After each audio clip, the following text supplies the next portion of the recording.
ਖਾਲਸਾ, ਵਾਹਿਗੁਰੂ ਜੀ ਕੀ ਫਤਿਹ। ਜਿਸ ਤਰ੍ਹਾਂ ਅਕਾਲ ਪੁਰਖ ਵਾਹਿਗੁਰੂ ਜੀ ਨੇ ਬਖਸ਼ਿਸ਼ ਕਰਕੇ ਆਪਾਂ ਨੂੰ ਇਕੱਠੇ ਜੁੜਨ ਦਾ ਸਮਾਂ ਬਖਸ਼ਿਸ਼ ਕੀਤਾ। ਰੋਜ਼ ਆਪਸੀ ਕਲਾਸ ਦੀ ਜਿਹੜੀ ਰਮਤਾ ਹੈ ਇਹ ਮੂਲ ਮੰਤਰ ਤੇ ਗੁਰੂ ਮੰਤਰ ਦੇ ਪਾਠ ਤੋਂ ਕਰਦੇ ਹਾਂ। ਕਿਸੇ ਵੀਰ ਦਾ ਸੁਝਾਇਆ ਸੀ ਵੀ 5-7 ਵਾਰੀ ਵਾਹਿਗੁਰੂ ਕਰਕੇ ਕਲਾਸ ਸ਼ੁਰੂ ਕਰ ਲਈਏ, ਪਰ ਮੈਨੂੰ ਇਹ ਲੱਗਦਾ 5-4 ਮਿੰਟ ਜਿਹੜੇ ਸਾਡੇ ਲੱਗਦੇ ਉਹਦੇ 'ਚ ਮੈਂਬਰ ਕੋਈ ਐਡ ਹੁੰਦੇ ਆ, ਕਈਆਂ ਦੇ ਫੋਨ ਆਉਣ ਹੁੰਦੇ, ਕੋਈ ਪ੍ਰੋਬਲਮ ਆਉਂਦੀ ਹੈ, 5-4 ਮਿੰਟ 'ਚ ਅਸੀਂ ਸੋਲਵ ਕਰ ਲੈਂਦੇ। ਇਸ ਵਾਸਤੇ ਨਾਲੇ ਮੂਲ ਮੰਤਰ ਤੇ ਗੁਰ ਮੰਤਰ ਦਾ ਜਿਹੜਾ ਪਾਠ ਹੈ ਪਰਮੇਸ਼ਰ ਦੀ ਭਾਵਨੀ ਵਿੱਚ ਰਹਿੰਦੇ ਹੋਏ ਉਹਦਾ ਸਰੂਪ ਤੇ ਉਹਦੇ ਗੁਣ ਗਾਇਨ, ਉਹਦੀ ਸਿਫਤ ਸਲਾਹ ਵਿੱਚ ਜੁੜਨਾ, ਨਾਲ ਆਪਣੇ ਮਨ ਦੀ ਇਕਾਗਰਤਾ ਨੂੰ ਬਣਾਉਣਾ, ਇਸ ਵਾਸਤੇ ਪਾਠ ਜਿਹੜਾ ਰੋਜ਼ ਕੀਤਾ ਜਾਂਦਾ ਹੈ। ਆਓ ਆਪਾਂ ਸਾਰੇ ਮੂਲ ਮੰਤਰ ਤੇ ਗੁਰ ਮੰਤਰ ਦਾ ਪਾਠ ਕਰੀਏ।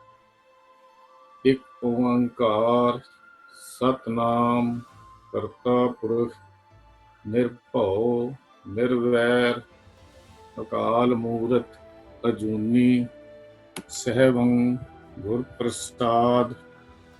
ਇੱਕ ਓੰਕਾਰ ਸਤਨਾਮ ਕਰਤਾ ਪੁਰਖ ਨਿਰਭਉ ਨਿਰਵੈਰ ਅਕਾਲ ਮੂਰਤ ਅਜੂਨੀ ਸਹਿਬੰ ਗੁਰ ਪ੍ਰਸਾਦ। ਇੱਕ ਓੰਕਾਰ ਸਤਨਾਮ ਕਰਤਾ ਪੁਰਖ ਨਿਰਭਉ ਨਿਰਵੈਰ ਅਕਾਲ ਮੂਰਤ ਅਜੂਨੀ ਸਹਿਬੰ ਗੁਰ ਪ੍ਰਸਾਦ। ਇੱਕ ਓੰਕਾਰ ਸਤਨਾਮ ਕਰਤਾ ਪੁਰਖ ਨਿਰਭਉ ਨਿਰਵੈਰ ਅਕਾਲ ਮੂਰਤ ਅਜੂਨੀ ਸਹਿਬੰ ਗੁਰ ਪ੍ਰਸਾਦ। ਇੱਕ ਓੰਕਾਰ ਸਤਨਾਮ ਕਰਤਾ ਪੁਰਖ ਨਿਰਭਉ ਨਿਰਵੈਰ ਅਕਾਲ ਮੂਰਤ ਅਜੂਨੀ ਸਹਿਬੰ ਗੁਰ ਪ੍ਰਸਾਦ। ਇੱਕ ਓੰਕਾਰ ਸਤਨਾਮ ਕਰਤਾ ਪੁਰਖ ਨਿਰਭਉ ਨਿਰਵੈਰ ਅਕਾਲ ਮੂਰਤ ਅਜੂਨੀ ਸਹਿਬੰ ਗੁਰ ਪ੍ਰਸਾਦ। ਇੱਕ ਓੰਕਾਰ ਸਤਨਾਮ ਕਰਤਾ ਪੁਰਖ ਨਿਰਭਉ ਨਿਰਵੈਰ ਅਕਾਲ ਮੂਰਤ ਅਜੂਨੀ ਸਹਿਬੰ ਗੁਰ ਪ੍ਰਸਾਦ।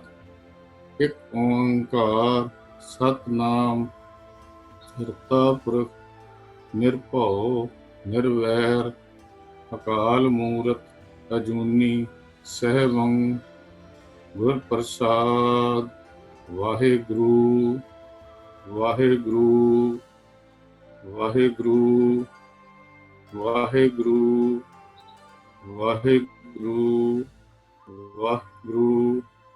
ਵਾਹਿਗੁਰੂ ਵਾਹਿਗੁਰੂ ਵਾਹਿਗੁਰੂ ਵਾਹਿਗੁਰੂ ਵਾਹਿਗੁਰੂ ਵਾਹਿਗੁਰੂ ਵਾਹਿਗੁਰੂ ਵਾਹਿਗੁਰੂ ਵਾਹਿਗੁਰੂ। ਵਾਹਿਗੁਰੂ ਜੀ ਕਾ ਖਾਲਸਾ, ਵਾਹਿਗੁਰੂ ਜੀ ਕੀ ਫਤਿਹ।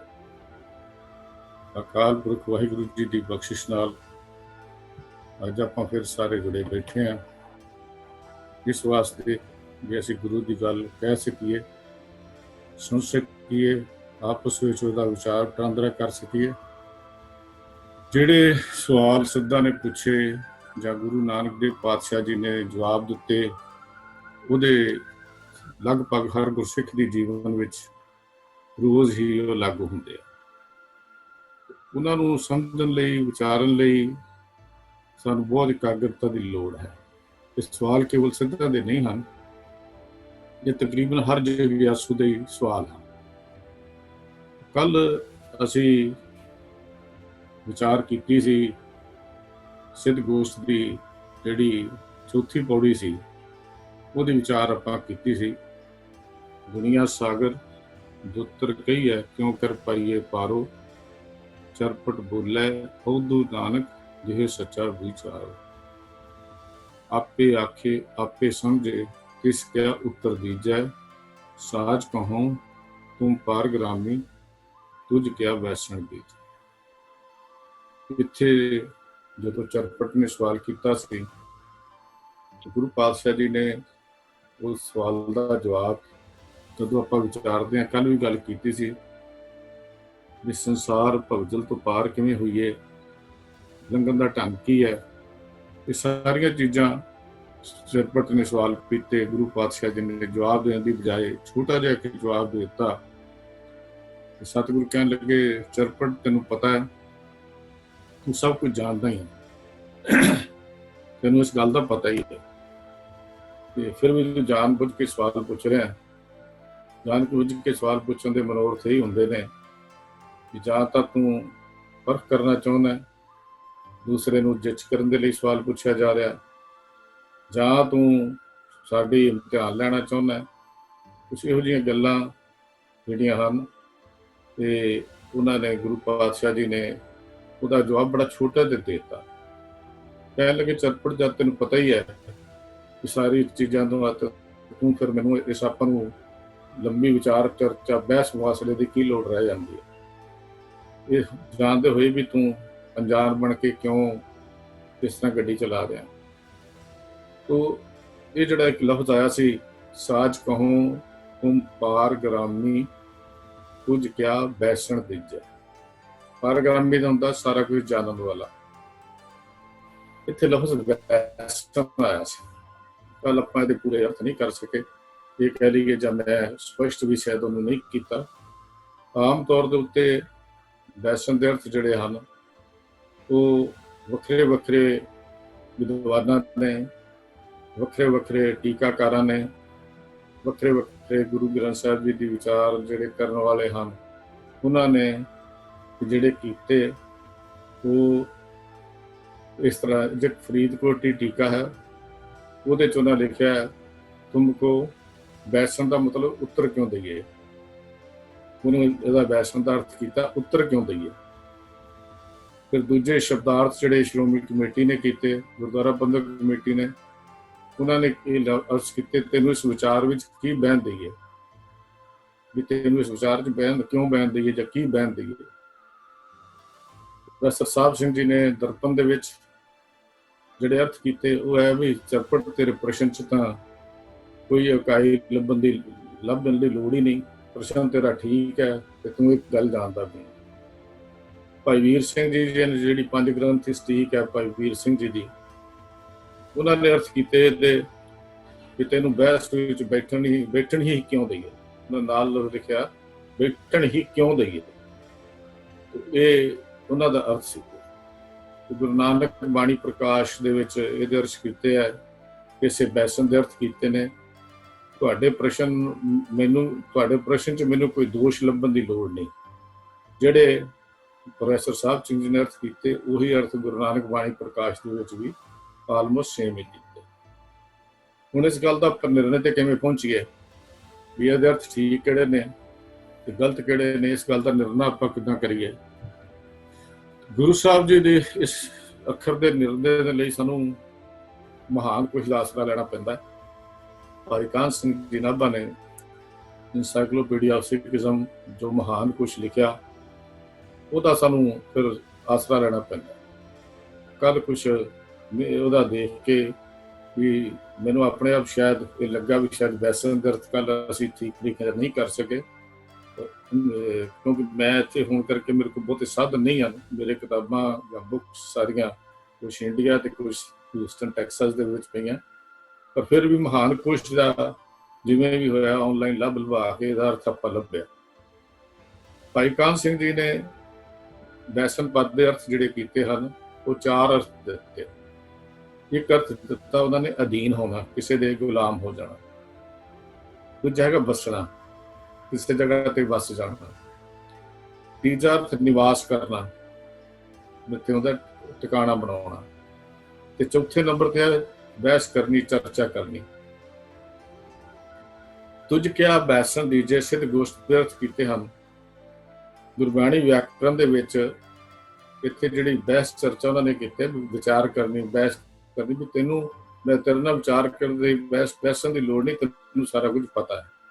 ਜੇ ਗੁਰਬਾਣੀ ਵਿਆਕਰਣ ਵਿੱਚ ਆਪਾਂ ਬਹਿਸਣ ਦੀ ਜਾਂ ਬੈਸਨ ਦਾ, ਦੋਨਾਂ ਦਾ, ਇੱਕ ਨੰਨੇ ਨੂੰ ਔਂਕੜ ਦੇ ਨਾਲ, ਨੰਨੇ ਨੂੰ ਸਿਹਾਰੀ ਨਾਲ। ਫਿਰ ਮੈਂ ਬੇਨਤੀ ਕਰਦਿਆਂ ਕਿ ਮੈਂ ਮਾਸਟਰੀ ਨਹੀਂ, ਮੈਨੂੰ ਇਹਦੇ ਵਿਆਕਰਨ ਬਾਰੇ ਨਾ ਕੁਛ ਇਹਦੇ ਬਾਰੇ ਜਾਣਕਾਰੀ ਹੈ, ਪਰ ਥੋੜੇ ਜਿਹਾ ਸਾਰਾ ਇਹ ਪਤਾ ਲੱਗਾ ਜੋ ਉਹ ਮੈਂ ਆਪ ਜੀ ਨਾਲ ਸਾਂਝੀ ਕਰਦਾ। ਇੱਕ ਨਾਲੇ ਨੂੰ ਔਂਕੜ ਦੀ ਥਾਂ ਤੇ ਹੈ, ਇੱਕ ਨਾਲੇ ਨੂੰ ਸਿਹਾਰੀ ਦੇ ਨਾਲ ਹੈ। ਸਿਹਾਰੀ ਸਰੂਪ ਵਾਲਾ ਹੁੰਦਾ ਤੇ ਇਹਦੇ ਅਰਥ ਬੈਠਣ ਲਈ ਹੀ ਕਰਨੇ ਪੈਣੇ ਸਨ। ਜੇ ਤਾਂ ਸਿਹਾਰੀ ਨਾਲ ਹੁੰਦਾ ਤਾਂ ਇਹਦਾ ਅਰਥ ਆਪਾਂ ਨੂੰ ਬੈਠਣ ਲਈ ਹੀ ਕਰਨੇ ਪੈਂਦੇ। ਪਰ ਹੁਣ ਇਹ ਸ਼ਬਦ ਸੰਗਿਆ ਰੂਪ ਵਿੱਚ ਵਰਤਿਆ ਗਿਆ, ਇਸ ਲਈ ਗੋਸ਼ਟੀ ਦੇ ਜੇ ਆਪਾਂ ਜਿਹਨੂੰ ਵਿਚਾਰ ਚਰਚਾ ਦੀ ਗੱਲ ਕਰਦੇ ਹਾਂ ਤਾਂ ਫਿਰ ਇਹਦੇ ਅਰਥ ਚਰਚਾ ਕਰਨੇ ਹੀ ਠੀਕ ਰਹਿਣਗੇ। ਇਹ ਗੱਲ ਗੁਰੂ ਸਾਹਿਬ ਜੀ ਕਹਿੰਦੇ ਵੀ ਚਰਪਟ ਦੇ, ਜਦੋਂ ਚਰਪਟ ਦੇ ਪ੍ਰਸ਼ਨ ਦੇ ਵਿੱਚ ਹੀ ਉਹਦਾ ਉੱਤਰ ਮੌਜੂਦ ਸੀ, ਜਿਹੜਾ ਉਹਨੇ ਪ੍ਰਸ਼ਨ ਕੀਤਾ ਸੀ। ਕਹਿੰਦੇ ਫਿਰ ਦੱਸ ਲੋੜ ਕੀ ਰਹਿ ਗਈ ਆਪਾਂ ਨੂੰ ਬਹੁਤੇ ਉੱਤਰ ਦੇਣ ਦੀ ਜਾਂ ਬਹਿਸ ਕਰਨ ਦੀ, ਜਾਂ ਤੇਰੇ ਉਹਦੇ 'ਚ ਹੀ ਸਾਰਾ ਕੁਝ ਮੌਜੂਦ ਹੈ। ਤੋ ਗੁਰੂ ਸਾਹਿਬ ਜੀ ਨੇ ਜਿਹੜੇ ਸਾਨੂੰ ਇਹ ਵਿਚਾਰ ਦਿੱਤੇ, ਉਹਦੇ 'ਚ ਬੈਸਣ ਦੇ ਅਰਥ ਭਾਵੇਂ ਆਪਾਂ ਦੇਖ ਲਈਏ ਵੀ ਦੋਨੇ ਪੱਖ ਨੂੰ ਲੱਗਦੇ ਹੋਣਗੇ ਠੀਕ ਹਨ, ਪਰ ਇੱਥੇ ਇਹੋ ਹੀ ਅਰਥ ਜਿਹੜੇ ਢੁਕਦੇ ਹਨ ਵੀ ਇਹ ਸੀ ਤੈਨੂੰ ਜਵਾਬ, ਆਪਾਂ ਬਹੁਤੀ ਲੰਬੀ ਵਿਚਾਰ ਕਿਉਂ ਕਰੀਏ ਜਦ ਕਿ ਤੈਨੂੰ ਅਰਥ ਵੱਧ ਇਹਦੇ ਪਤਾ। ਇਸ ਕਰਕੇ ਮਹਾਨ ਪੁਰਸ਼ ਦੇ ਅਰਥ ਜਿਹੜੇ ਜ਼ਿਆਦਾ ਢੁਕਦੇ ਨੇ, ਜਿਹੜਾ ਅਰਥ ਲਾਸਟ ਵਿੱਚ ਉਹਨਾਂ ਨੇ ਕੀਤਾ। ਇਹ 4 ਤਰ੍ਹਾਂ ਦੇ ਅਰਥ ਉਹਦੇ ਸਨ ਜੋ ਇੱਕ ਨੂੰ ਮਿਲਦੇ। ਜੇ ਹੁਣ ਪੌੜੀ ਨੰਬਰ 4 ਦੀ ਜਿਹੜੀ ਗੱਲ ਕਰੀਏ, ਜੋ ਗੁਰੂ ਸਾਹਿਬ ਜੀ ਦੇ ਭਾਵ ਅਰਥ ਦਿੱਤਾ ਵੀ ਸੰਸਾਰ ਭਗਦਲ ਹੈ, ਪਾਰ ਹੋਣਾ ਤੂੰ ਬੜਾ ਹੀ ਔਖਾ ਹੈ, ਬੜਾ ਔਖਾ ਦੱਸਿਆ ਜਾਂਦਾ ਹੈ। ਜਦੋਂ ਸੰਤ ਸਿੱਧਾ ਨੇ ਵਿਚਾਰ ਪੁੱਛੀ, ਗੁਰੂ ਜੀ ਨੇ ਕਿਹਾ ਵੀ ਸ਼ਬਦ ਸੁਰਤ ਦਾ ਮਿਲਾਪ ਹੋ ਜਾਏ, ਪਰਮੇਸ਼ਰ ਦਾ ਨਾਮ ਲਗਾਤਾਰ ਜਪਿਆ ਜਾਵੇ, ਤਾਂ ਫਿਰ ਇਸ ਸੰਸਾਰ ਭਗਦਲ ਤੋਂ ਪਾਰ ਹੋਣਾ ਕੋਈ ਔਖੀ ਬਾਤ ਨਹੀਂ ਹੈ। ਇਸ ਵਾਸਤੇ ਇਹ ਪਹਿਲਾ ਜਿਹੜਾ ਸੰਖੇਪ ਜਿਹਾ ਜਿਹੜਾ ਅਰਥ ਭਾਵ ਸੀ, ਇਹ ਕੱਲ ਦੀ ਵਿਚਾਰ ਚਰਚਾ ਦਾ ਆਪਾਂ ਜਿਹੜਾ ਕੀਤਾ, ਉਹ ਇਸ ਤਰੀਕੇ ਦੇ ਨਾਲ ਜਿਹੜੀ ਵਿਚਾਰ ਕੱਲ ਆਪਾਂ ਪੌੜੀ ਦੀ ਕੀਤੀ ਸੀ, ਉਹਦੀ ਵਿਚਾਰ ਕੋਈ ਇਸੇ ਤਰ੍ਹਾਂ ਦੀ ਸੰਖੇਪ ਜੀ ਬਣਦੀ। ਅੱਜ ਅਸੀਂ 5ਵੀਂ ਪੌੜੀ ਦੀ ਵਿਚਾਰ ਕਰਨੀ ਹੈ। ਪੌੜੀਆਂ ਭਾਵੇਂ 2-2 ਜਾਂ 3-3 ਪੰਕਤੀਆਂ ਦੀਆਂ ਹਨ, ਪਰ ਅਰਥ ਭਾਵ ਬੜੇ ਡੂੰਘੇ। ਅੱਜ ਆਪਾਂ 5ਵੀਂ ਪੌੜੀ ਪੜ੍ਹੀਏ। जैसे जल में कमल निरालम, मुर्गाई नै साने, सुरत शब्द भव सागर तरिय, नानक नाम बखाने, रहे एकांत एको मन वस्या, आसा महे निरासो, अगम अगोचर देख दिखाए, नानक ताका दासो। ਇਹ ਜਿਹੜੀ ਪੌੜੀ ਹੈ, ਪਹਿਲੇ ਦੇ ਪ੍ਰਸ਼ਨ ਦਾ ਖੁੱਲ੍ਹ ਕੇ ਜਵਾਬ ਗੁਰੂ ਪਾਤਸ਼ਾਹ ਜੀ ਨੇ ਦਿੱਤਾ। ਜਦੋਂ ਚਰਪਟ ਨੇ ਫਿਰ ਕਿਹਾ ਵੀ ਗੁਰੂ ਮਹਾਰਾਜ ਸੱਚੇ ਪਾਤਸ਼ਾਹ ਜੀ ਹੋ, ਦੱਸੋ ਇਹ ਉਰਦੂ ਕੀ ਚੱਕਰ ਹੈ, ਸਾਨੂੰ ਗੱਲ ਸਮਝ ਨਹੀਂ ਆਈ ਤੇ ਤੁਸੀਂ ਇਹ ਗੱਲ ਨੂੰ ਸਮਝਾਓ। ਗੁਰੂ ਪਾਤਸ਼ਾਹ ਜੀ ਨੇ ਇਹ ਕਹਿ ਲਈਏ ਵੀ ਸਤਿਗੁਰੂ ਜੀ ਦਾ ਉੱਤਰ ਇਸ ਪੌੜੀ ਦੇ ਅਖੀਰ ਤੱਕ ਕੋਈ ਸਤਿਗੁਰੂ ਦਾ ਉੱਤਰ ਹੀ ਹੈ।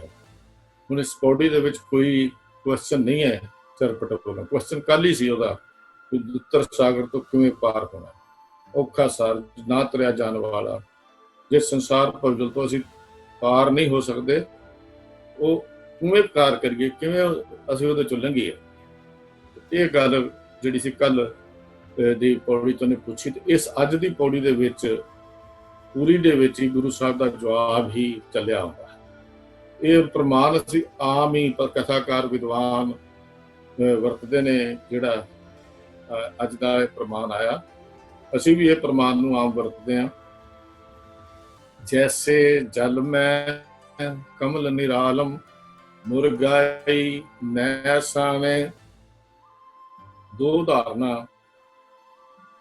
ਗੁਰੂ ਪਾਤਸ਼ਾਹ ਨੇ ਦਿੱਤੀ ਸੰਸਾਰ ਤੋਂ ਦੁੱਤਰ ਸਾਗਰ ਤੋਂ ਤਰਨ ਲਈ, ਨਿਰਵੇਪ ਲੈਣ ਲਈ। 2 ਉਦਾਹਰਨਾਂ ਗੁਰੂ ਪਾਤਸ਼ਾਹ ਜੀ ਨੇ ਇਹਦੇ 'ਚ ਰੱਖੀਆਂ। ਇਹ ਉਦਾਹਰਨਾਂ ਕਮਾਲ ਦੀਆਂ ਉਦਾਹਰਨਾਂ ਨੇ। ਨਿਰਲੇਪ ਰਹਿਣ ਦੀ ਗੱਲ ਕੀਤੀ ਵੀ ਰਹਿਣਾ ਕਿਵੇਂ ਹੈ। ਸੰਸਾਰ ਛੱਡ ਕੇ ਨਹੀਂ ਜਾਣਾ, ਸੰਸਾਰ ਤਿਆਗ ਕੇ ਨਹੀਂ ਜਾਣਾ, ਸੰਸਾਰ 'ਚ ਰਹਿਣਾ ਹੈ। ਪਰ ਰਹਿਣਾ ਕਿਵੇਂ, ਉਹਦੀ ਜਾਂਚ ਸਿੱਖਣੀ ਪੈਣੀ ਹੈ। ਇਹ ਜਾਂਚ ਸਾਨੂੰ ਵੀ ਸਾਰਿਆਂ ਨੂੰ ਸਿੱਖਣ ਦੀ ਲੋੜ ਹੈ। ਇਹ ਗੱਲ ਕੇਵਲ ਚਰਪਟ ਲਈ ਜਾਂ ਲੋਹਾ ਰਿਪਾ ਲਈ ਜਾਂ ਉਹਦੇ ਸਾਥੀਆਂ ਲਈ ਨਹੀਂ ਹੈ। ਹੁਣ ਇਹ ਜਨਰਲ ਸਿੱਖਿਆ ਗੁਰੂ ਪਾਤਸ਼ਾਹ ਨੇ ਸਾਡੇ ਝੋਲੇ 'ਚ ਵਾਰਤੀ ਹੈ ਵੀ ਜੇ ਰਹਿਣ ਦਾ ਤਰੀਕਾ ਹੀ ਨਹੀਂ ਆਇਆ, ਤੇ ਸਾਨੂੰ ਪਾਰ ਹੋਣ ਦੀ ਗੱਲ ਹੀ ਨਹੀਂ ਪਤਾ ਲੱਗੀ, ਤੇ ਫਿਰ ਦੇਖੋ ਕਿਆ ਹੈ। ਪਹਿਲੀ ਗੱਲ ਉਹਨਾਂ ਨੇ ਕਮਲ ਦੇ ਫੁੱਲ ਦੀ ਦਿੱਤੀ। ਪਰ ਕਮਲ ਦੇ ਫੁੱਲ ਦੀ ਗੱਲ ਕਰਨ ਤੋਂ ਪਹਿਲਾਂ ਆਪਾਂ ਥੋੜੀ ਜਿਹੀ ਵਿਚਾਰ ਇਹ ਕਰੀਏ ਵੀ ਇਹ ਨਿਰਲੇਪ ਰਹਿਣ ਦੀਆਂ ਗੱਲਾਂ ਦਾ ਗੱਲ ਕਿਵੇਂ ਬਣ ਸਕਦੀ ਹੈ। ਭਾਈ ਗੁਰਦਾਸ ਜੀ ਨੇ ਆਪਣੀਆਂ ਵਾਰਾਂ ਦੇ ਵਿੱਚ 19ਵੀਂ ਵਾਰ ਦੀ 5ਵੀਂ ਪੌੜੀ ਦੇ ਵਿੱਚ ਇੱਕ ਬੜੀ ਖੂਬਸੂਰਤ ਉਦਾਹਰਨ ਦਿੱਤੀ। ਕਹਿੰਦੇ ਕਦੀ ਯਾਤਰੀ, ਯਾਤਰਾ ਕਰਨ ਵਾਲਾ, ਪਾਂਧੀ, ਸਫ਼ਰ ਕਰਨ ਵਾਲਾ ਉਹਨੂੰ ਦੇਖਿਆ। ਸਫ਼ਰ ਕਰਨ ਵਾਲੇ ਨੂੰ ਦੇਖ ਰਾਤ ਪੈਂਦੀ ਹੈ, ਕੋਈ ਸਰਾਂ ਲੱਭਦਾ, ਟਿਕਾਣਾ ਬਣਾਉਂਦਾ, ਪਰ ਸਵੇਰੇ ਉੱਠ ਕੇ ਸਰਾਂ ਨੂੰ ਛੱਡ ਕੇ ਫਿਰ ਤੁਰ ਪੈਂਦਾ। ਉਹਦਾ ਸਰਾਂ ਨਾਲ ਕੋਈ ਲਗਾਵ ਨਹੀਂ ਹੁੰਦਾ। ਉਹ ਸਰਾਂ ਨਾਲ ਉਹਦਾ ਕੋਈ ਲਗਾਵ ਨਹੀਂ। ਉਹਨੇ ਮਤਲਬ ਕਿਹਨੇ ਬਣਾਈ ਹੈ, ਕਿਹਨੇ ਨਹੀਂ ਬਣਾਈ, ਕਿੱਥੋਂ ਆਈ ਹੈ, ਕੀ ਸਿਸਟਮ ਹੈ ਦਾ, ਉਹਦਾ ਸਿਰਫ ਮਕਸਦ ਇੰਨਾ ਹੀ ਹੈ ਕਿ ਉਹਨੇ ਆਪਣੀ ਰਾਤ ਉੱਥੇ ਕੱਟਣੀ, ਸਿਰ ਲਗਾਉਣਾ, ਬਸ ਇੰਨਾ ਹੀ ਉਹਦਾ ਮਕਸਦ ਹੈ। ਨਿਰਲੇਪ ਦੀ ਗੱਲ ਸਮਝਣ ਤੋਂ ਪਹਿਲਾਂ ਸਾਨੂੰ ਇਹ ਗੱਲ ਸਮਝਣੀ ਚਾਹੀਦੀ ਹੈ ਵੀ ਸੰਸਾਰ ਫਿਰ ਰਹਿਣ ਵਾਲਾ ਨਹੀਂ। ਜੋ ਉਪਜਿਓ ਸੋ ਬਿੰਸ ਹੈ, ਪਰੋ ਆਜ ਕੇ ਕਾਲ। ਇਹ ਗੱਲ ਪਹਿਲਾਂ ਬੜੀ ਸਮਝਣੀ ਜ਼ਰੂਰੀ ਹੈ। ਜਿਸ ਦਾ ਜਨਮ ਹੋਇਆ ਉਹਨੇ ਮਰ ਜਾਣਾ ਹੈ, ਮੌਤ ਜ਼ਰੂਰ ਹੋਏਗੀ। ਜੋ ਜਨਮੇ ਸੋ ਜਾਨੋ ਮੂਆ। ਇਹ ਤਾਂ ਕਹਿੰਦੇ ਉਦੋਂ ਹੀ ਸਮਝ ਲੈ ਅੱਜ ਉਹਦਾ ਜਨਮ ਹੋਇਆ, ਖੁਸ਼ੀਆਂ ਮਨਾ ਰਹੇ ਆ, ਬਾਜੇ ਵਜਾ ਰਹੇ ਆ, ਢੋਲ ਟਮੱਕੇ ਕਰ ਰਹੇ ਆ, ਸ਼ਰਾਬਾਂ ਦੀਆਂ, ਦਾਰੂ ਦੀਆਂ ਪਾਰਟੀਆਂ ਚੱਲਦੀਆਂ ਤੇਰੀਆਂ। ਜਨਮ ਬੱਚੇ ਦਾ ਜਨਮ ਹੋ ਗਿਆ ਘਰ 'ਚ। ਕਹਿੰਦੇ ਤੈਨੂੰ ਪਤਾ ਜਨਮ ਤਾਂ ਹਮੇਸ਼ਾ ਘਰ 'ਚ ਮੌਤ ਦਾ ਸੁਨੇਹਾ ਲੈ ਕੇ ਆਉਂਦਾ। ਜਨਮ ਮੌਤ ਦਾ ਸੁਨੇਹਾ ਲੈ ਕੇ ਆਉਂਦਾ। ਜਿਸ ਘਰ 'ਚ ਜਨਮ ਹੈ ਉੱਥੇ ਮੌਤ ਜ਼ਰੂਰ ਹੈ, ਪਰ ਜਿੱਥੇ ਜਨਮ ਨਹੀਂ ਉੱਥੇ ਮੌਤ ਵੀ ਨਹੀਂ ਹੁੰਦੀ। ਜਨਮ ਸੁਨੇਹਾ ਹੈ ਮੌਤ ਦਾ ਵੀ ਅੱਜ ਜਨਮ ਹੋਇਆ ਹੈ, ਇੱਕ ਦਿਨ ਇਸ ਘਰ 'ਚ ਮੌਤ ਵੀ ਜ਼ਰੂਰ ਆਏਗੀ, ਬਿਲਕੁਲ ਇਸ ਘਰ 'ਚ ਜ਼ਰੂਰ ਆਏਗੀ। ਗੁਰੂ ਪਾਤਸ਼ਾਹ ਜੀ ਨੇ ਜਿਹੜੀ ਗੱਲ ਸਾਨੂੰ ਸਮਝਾਈ, ਅਸੀਂ ਤਾਂ ਇੱਥੇ ਪ੍ਰਾਹੁਣੇ ਹਾਂ। ਇਸ ਕਮਾਲ ਦਾ ਮੈਸੇਜ ਭੇਜਿਆ ਦਰਸ਼ਨ ਸਿੰਘ ਜੀ ਨੇ, ਅਸੀਂ ਤਾਂ ਪ੍ਰਾਹੁਣੇ ਹਾਂ, ਇੱਕ ਰਾਤ ਦੇ ਦਿਨ ਹੋਇਆ ਅਸੀਂ ਉੱਠ ਕੇ ਚੱਲ ਪੈਣਾ।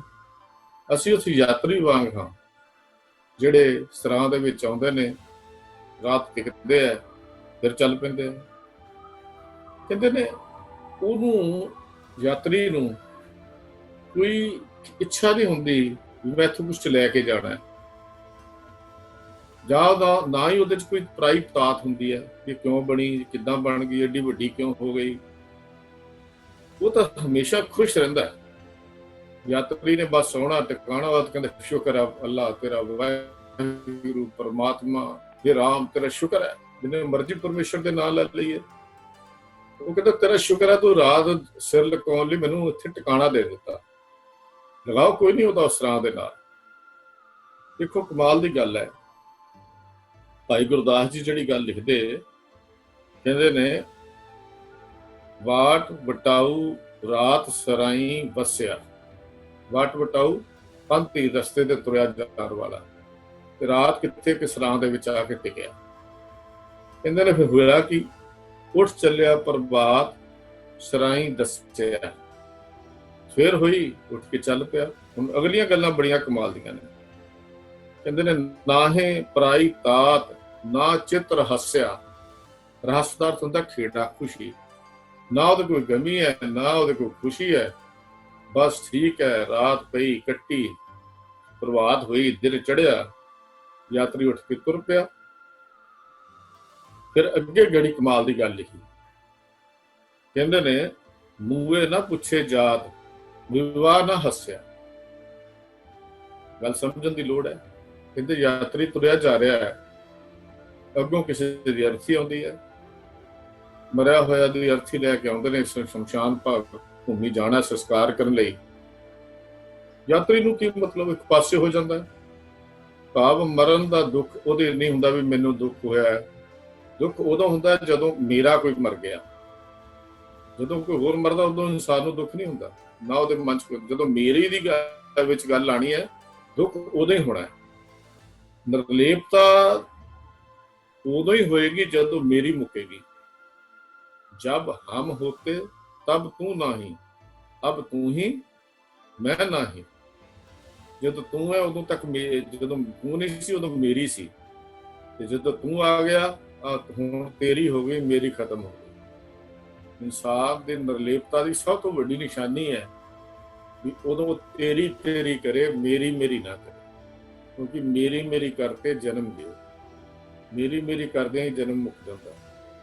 ਹੁਣ ਕਹਿੰਦੇ ਦੇਖੋ ਭਾਈ ਗੁਰਦਾਸ ਜੀ ਕਹਿੰਦੇ ਵੀ ਉਹਨੂੰ ਕੀ ਮਤਲਬ, ਕੋਈ ਮਰ ਗਿਆ, ਕੋਈ ਜੀ ਪਿਆ, ਕੋਈ ਲੈ ਕੇ ਜਾ ਰਹੇ ਨੇ, ਉਹਨੂੰ ਕੀ ਮਰ ਗਿਆ ਹੋਏਗਾ। ਬਸ ਇੰਨਾ ਦੇਖ ਕੇ ਦਿਮਾਗ 'ਚ ਇੰਨੀ ਗੱਲ, ਕੋਈ ਮਰ ਗਿਆ ਹੋਏਗਾ।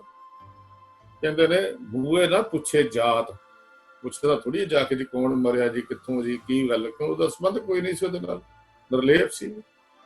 ਤੇ ਕਹਿੰਦੇ ਵਿਵਾਹ ਨਾ ਹੱਸਿਆ।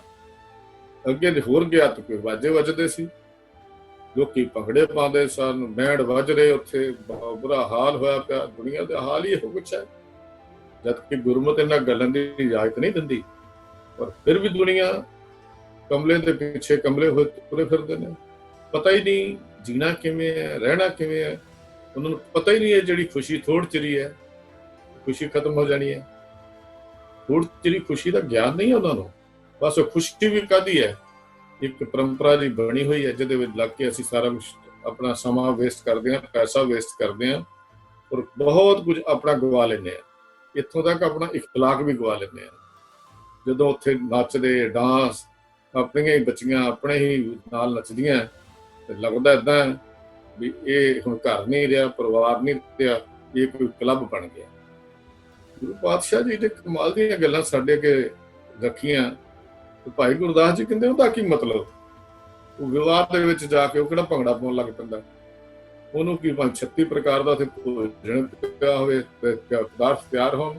ਯਾਤਰੀ ਨੇ ਲੰਘਣਾ ਲੰਘ ਜਾਣਾ, ਵੀ ਮਰਦਾ ਲੰਘਿਆ ਤਾਂ ਵੀ ਲੰਘ ਗਿਆ, ਵਿਆਹ ਦੇ ਬਰਾਤ ਆ ਗਈ ਤਾਂ ਵੀ ਲੰਘ ਗਿਆ, ਉਹ ਤਾਂ ਕੋਈ ਨਹੀਂ ਮਿਲਦਾ। ਫਿਰ ਅਗਲੀ ਗੱਲ ਕਹਿੰਦੇ ਨੇ ਦਾਤਾ ਕਰੇ ਜੋ ਦਾਤ, ਨਾ ਭੁੱਖਾ ਤਸਿਆ।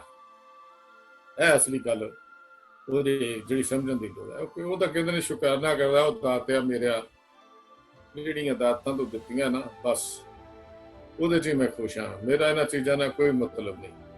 ਯਾਤਰੀ ਤੁਰਿਆ ਜਾਂਦਾ ਪੰਧੀ, ਮੁਸਾਫਰ ਕਹਿੰਦੇ ਨੇ ਨਾ ਉਹਨੂੰ ਭੁੱਖ ਹੈ, ਨਾ ਉਹਨੂੰ ਕੋਈ ਪਿਆਸ ਹੈ।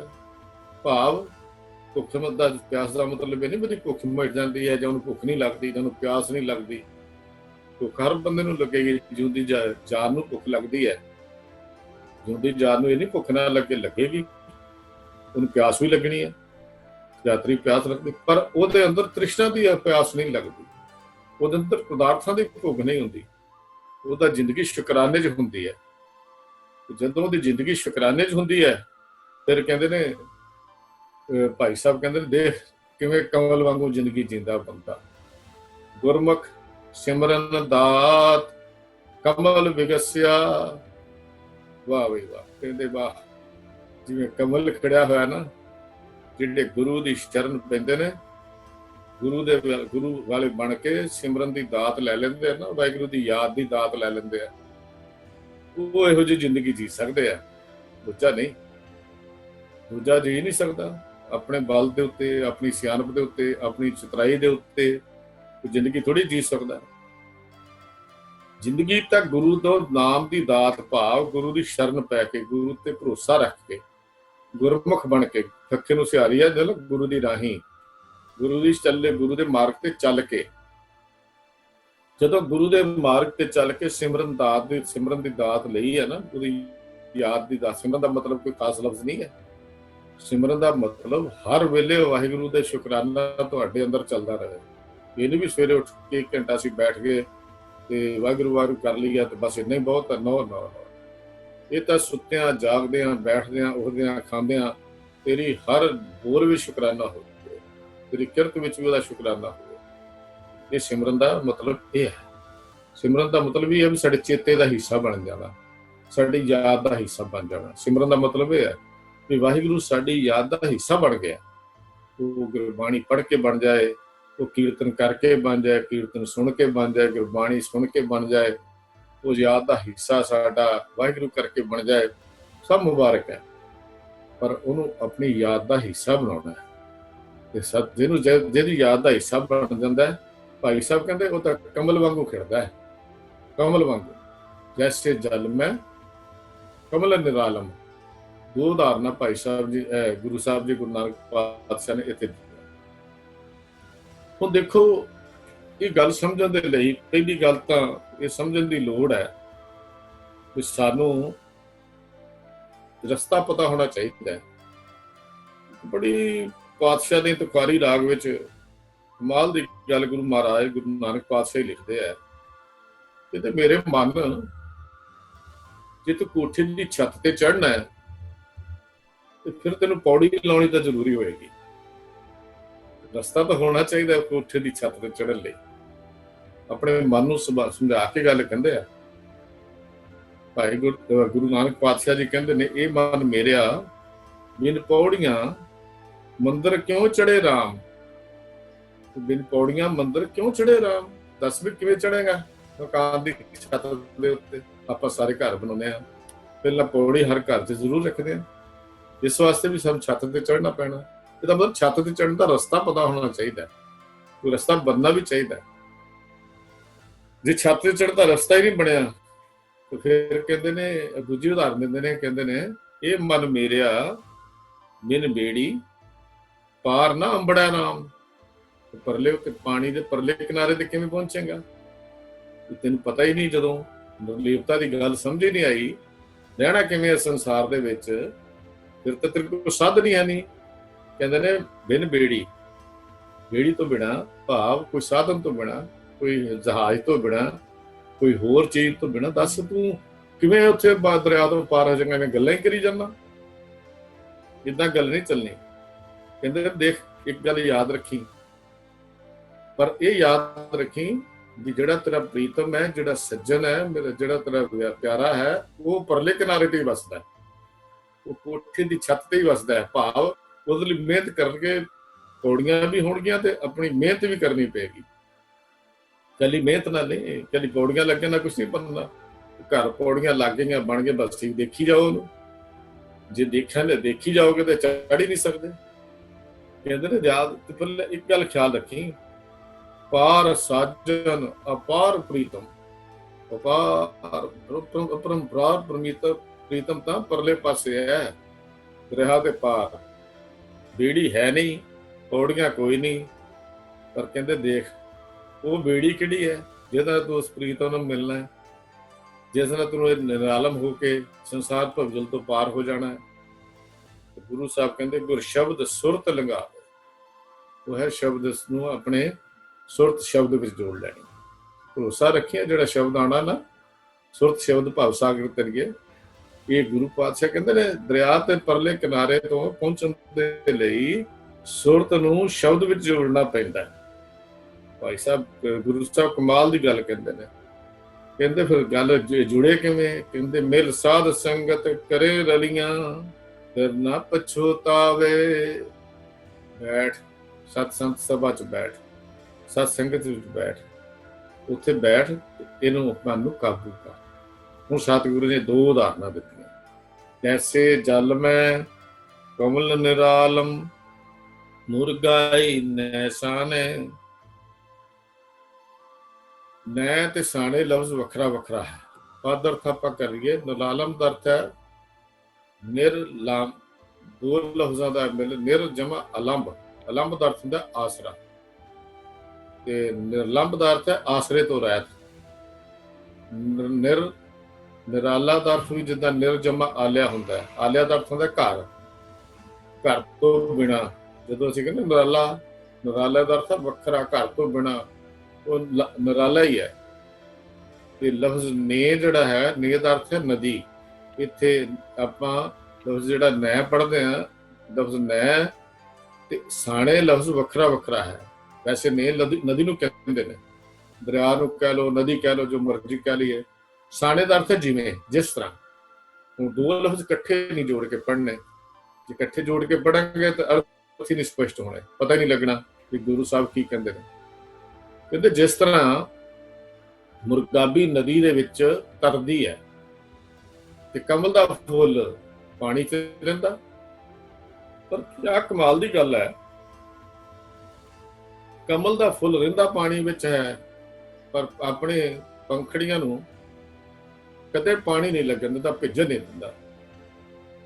ਕਿਹਾ ਜਾਂਦਾ ਹੈ ਕਿ ਕਮਲ ਦਾ ਫੁੱਲ ਜਿਵੇਂ ਜਿਵੇਂ ਕਿਤੇ ਪਾਣੀ ਦੀ ਸਤ੍ਹਾ ਵੱਧਦੀ ਜਾਂਦੀ ਹੈ ਤੇ ਇਹ ਫੁੱਲ ਵੀ ਉਤਾਂਹ ਨੂੰ ਆਉਂਦਾ ਜਾਂਦਾ, ਇਹ ਆਪਣੀਆਂ ਪੰਖੜੀਆਂ ਨਹੀਂ ਭਿੱਜਣ ਦੇਣੀਆਂ। ਤੇ ਸੁਗੰਧੀ ਇੰਨੀ ਹੈ ਕਮਾਲ ਦੀ, ਭਾਵੇਂ ਚਿੱਕੜ 'ਚ ਪੈਦਾ ਹੁੰਦਾ ਹੋਵੇ, ਪਰ ਸੁਗੰਧੀ ਲੰਘਣ ਵਾਲਾ ਤੋਂ ਕੁਰਬਾਨ ਹੋ ਜਾਂਦਾ, ਸਦਕੇ ਜਾਂਦਾ। ਇੰਨੀ ਖੁਸ਼ਬੂ, ਇੰਨੀ ਕਮਾਲ ਦੀ। ਕਿਉਂ ਖੁਸ਼ਬੂ ਆਈ? ਕਿਉਂਕਿ ਉਹਨੇ ਚਿੱਕੜ ਤੋਂ ਨਿਰਲੇਪ ਹੋ ਗਿਆ, ਪਾਣੀ ਤੋਂ ਨਿਰਲੇਪ ਹੋ ਗਿਆ, ਆਪਣੇ ਆਪ ਨੂੰ ਉਹਦੇ 'ਚ ਖੁੱਬਣ ਨਹੀਂ ਦਿੱਤਾ, ਡੁੱਬਣ ਨਹੀਂ ਦਿੱਤਾ, ਆਪਣੀਆਂ ਪੰਖੜੀਆਂ ਭਿੱਜਣ ਨਹੀਂ ਦਿੱਤੀਆਂ, ਆਪਣੇ ਆਪ ਨੂੰ ਉਹਨੇ ਨਿਰਲੇਪ ਰੱਖਿਆ ਉਹਦੇ ਤੋਂ। ਐਸੇ ਜਲ ਮੈਂ ਕਮਲ ਨਿਰਾਲਮ ਮੁਰਗਾਈ ਨੈਸ਼ਾਨੇ। ਹੁਣ ਕਮਲ ਦੇਖੋ ਕਿਉਂ ਉੱਚਾ ਰਹਿੰਦਾ ਹੈ, ਇਹ ਗੱਲ ਹੁਣ ਸਮਝਣ ਦੀ ਲੋੜ ਹੈ ਕਿ ਪਾਣੀ 'ਚ ਕਿਉਂ ਤਰਦਾ ਹੈ ਤੇ ਕਿਉਂ ਉਹਦੀਆਂ ਆਪਣੀਆਂ ਪੰਖੜੀਆਂ ਭਿੱਜਣੇ ਦਿੰਦਾ। ਕਮਲ ਦਾ ਸੰਬੰਧ ਅਸਲ ਵਿੱਚ ਸੂਰਜ ਦੇ ਨਾਲ ਹੈ। ਕਮਲ ਦਾ ਸੰਬੰਧ ਸੂਰਜ ਦੇ ਨਾਲ ਹੈ। ਸੂਰਜ ਚੜ੍ਹਦਾ ਤੇ ਕਮਲ ਦਾ ਫੁੱਲ ਖਿੜਦਾ। ਜਿਵੇਂ ਦਿਨ ਦਾ ਉਜਾਲਾ ਹੁੰਦਾ ਤੇ ਇਹ ਖਿੜਨਾ ਸ਼ੁਰੂ ਕਰਦਾ। ਜਿਵੇਂ ਜਿਵੇਂ ਸੂਰਜ ਵੱਡਾ ਹੁੰਦਾ ਜਾਂਦਾ ਤੇ ਕਮਲ ਦੇ ਫੁੱਲ ਦਾ ਵੀ ਏਦਾਂ ਖਿੜਾ ਜਿਹੜਾ ਵੱਧਦਾ ਜਾਂਦਾ। ਕਮਲ ਦਾ ਫੁੱਲ ਵੀ ਜਿਹੜਾ ਹੈ ਉਹਦਾ ਖੇੜਾ ਵੱਧਦਾ ਹੀ ਤੁਰਿਆ ਜਾਂਦਾ। ਤੇ ਜਿਵੇਂ ਜਿਵੇਂ ਸ਼ਾਮ ਪੈਂਦੀ ਹੈ, ਜਿੱਦਾਂ ਸੂਰਜ ਘੁੰਮਦਾ ਤੁਰਿਆ ਜਾਂਦਾ ਤੇ ਕਮਲ ਦਾ ਫੁੱਲ ਮੂੰਹ ਵੀ ਉਧਰ ਨੂੰ ਕਰੀ ਜਾਂਦਾ। ਕਿਆ ਕਮਾਲ ਦਾ ਗੁਰੂ ਪਾਤਸ਼ਾਹ ਉਦਾਹਰਨ, ਪਤਾ ਨਹੀਂ ਐਡੀ ਉਦਾਹਰਨ ਕਿੱਥੋਂ ਤੇ ਕਿੰਨੀ ਫਿਲਾਸਫੀ ਇਸ ਉਦਾਹਰਨ ਦੇ ਵਿੱਚ ਗੁਰੂ ਸਾਹਿਬ ਨੇ ਸਾਨੂੰ ਦਿੱਤੀ ਹੈ। ਅਸੀਂ ਸਿਰਫ ਇਹਨੇ ਕਹਿੰਦੇ ਕਮਲ ਦਾ ਫੁੱਲ ਦੇ ਪਾਣੀ 'ਚ ਰਹਿੰਦਾ, ਪੰਖੜੀਆਂ ਨਹੀਂ ਭਿੱਜਣ ਦਿੰਦਾ। ਕਿਉਂ ਨਹੀਂ ਭਿੱਜਣ ਦਿੰਦਾ? ਕਦੀ ਇਹ ਵਿਚਾਰ ਕਰਕੇ ਸੋਚੀ, ਇਹ ਦੇਖਿਆ ਕਦੀ ਆਪਾਂ? ਕਹਿੰਦੇ ਦੇਖੋ ਤਾਂ ਸਹੀ ਕਦੀ ਵੀ ਕਮਲ ਦਾ ਫੁੱਲ ਦਾ ਸੰਬੰਧ ਸੂਰਜ ਨਾਲ ਹੈ। ਉਹਦਾ ਰਿਸ਼ਤਾ ਸੂਰਜ ਨਾਲ, ਉਹਦਾ ਮੂਲ ਸੂਰਜ ਹੈ। ਰੋਸ਼ਨੀ ਉਹਦਾ ਮੂਲ ਹੈ, ਸੂਰਜ ਉਹਦਾ ਮੂਲ ਹੈ।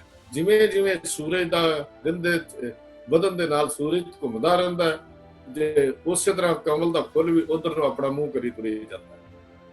ਤੇ ਜਿਵੇਂ ਹੀ ਸ਼ਾਮ ਪੈਂਦੀ ਹੈ ਫਿਰ ਉਹ ਕਮਲ ਦਾ ਫੁੱਲ ਸੁੰਗੜਦਾ ਜਾਂਦਾ, ਇਕੱਠਾ ਹੁੰਦਾ ਜਾਂਦਾ, ਪਰ ਰਿਸ਼ਤਾ ਨਹੀਂ ਤੋੜਦਾ।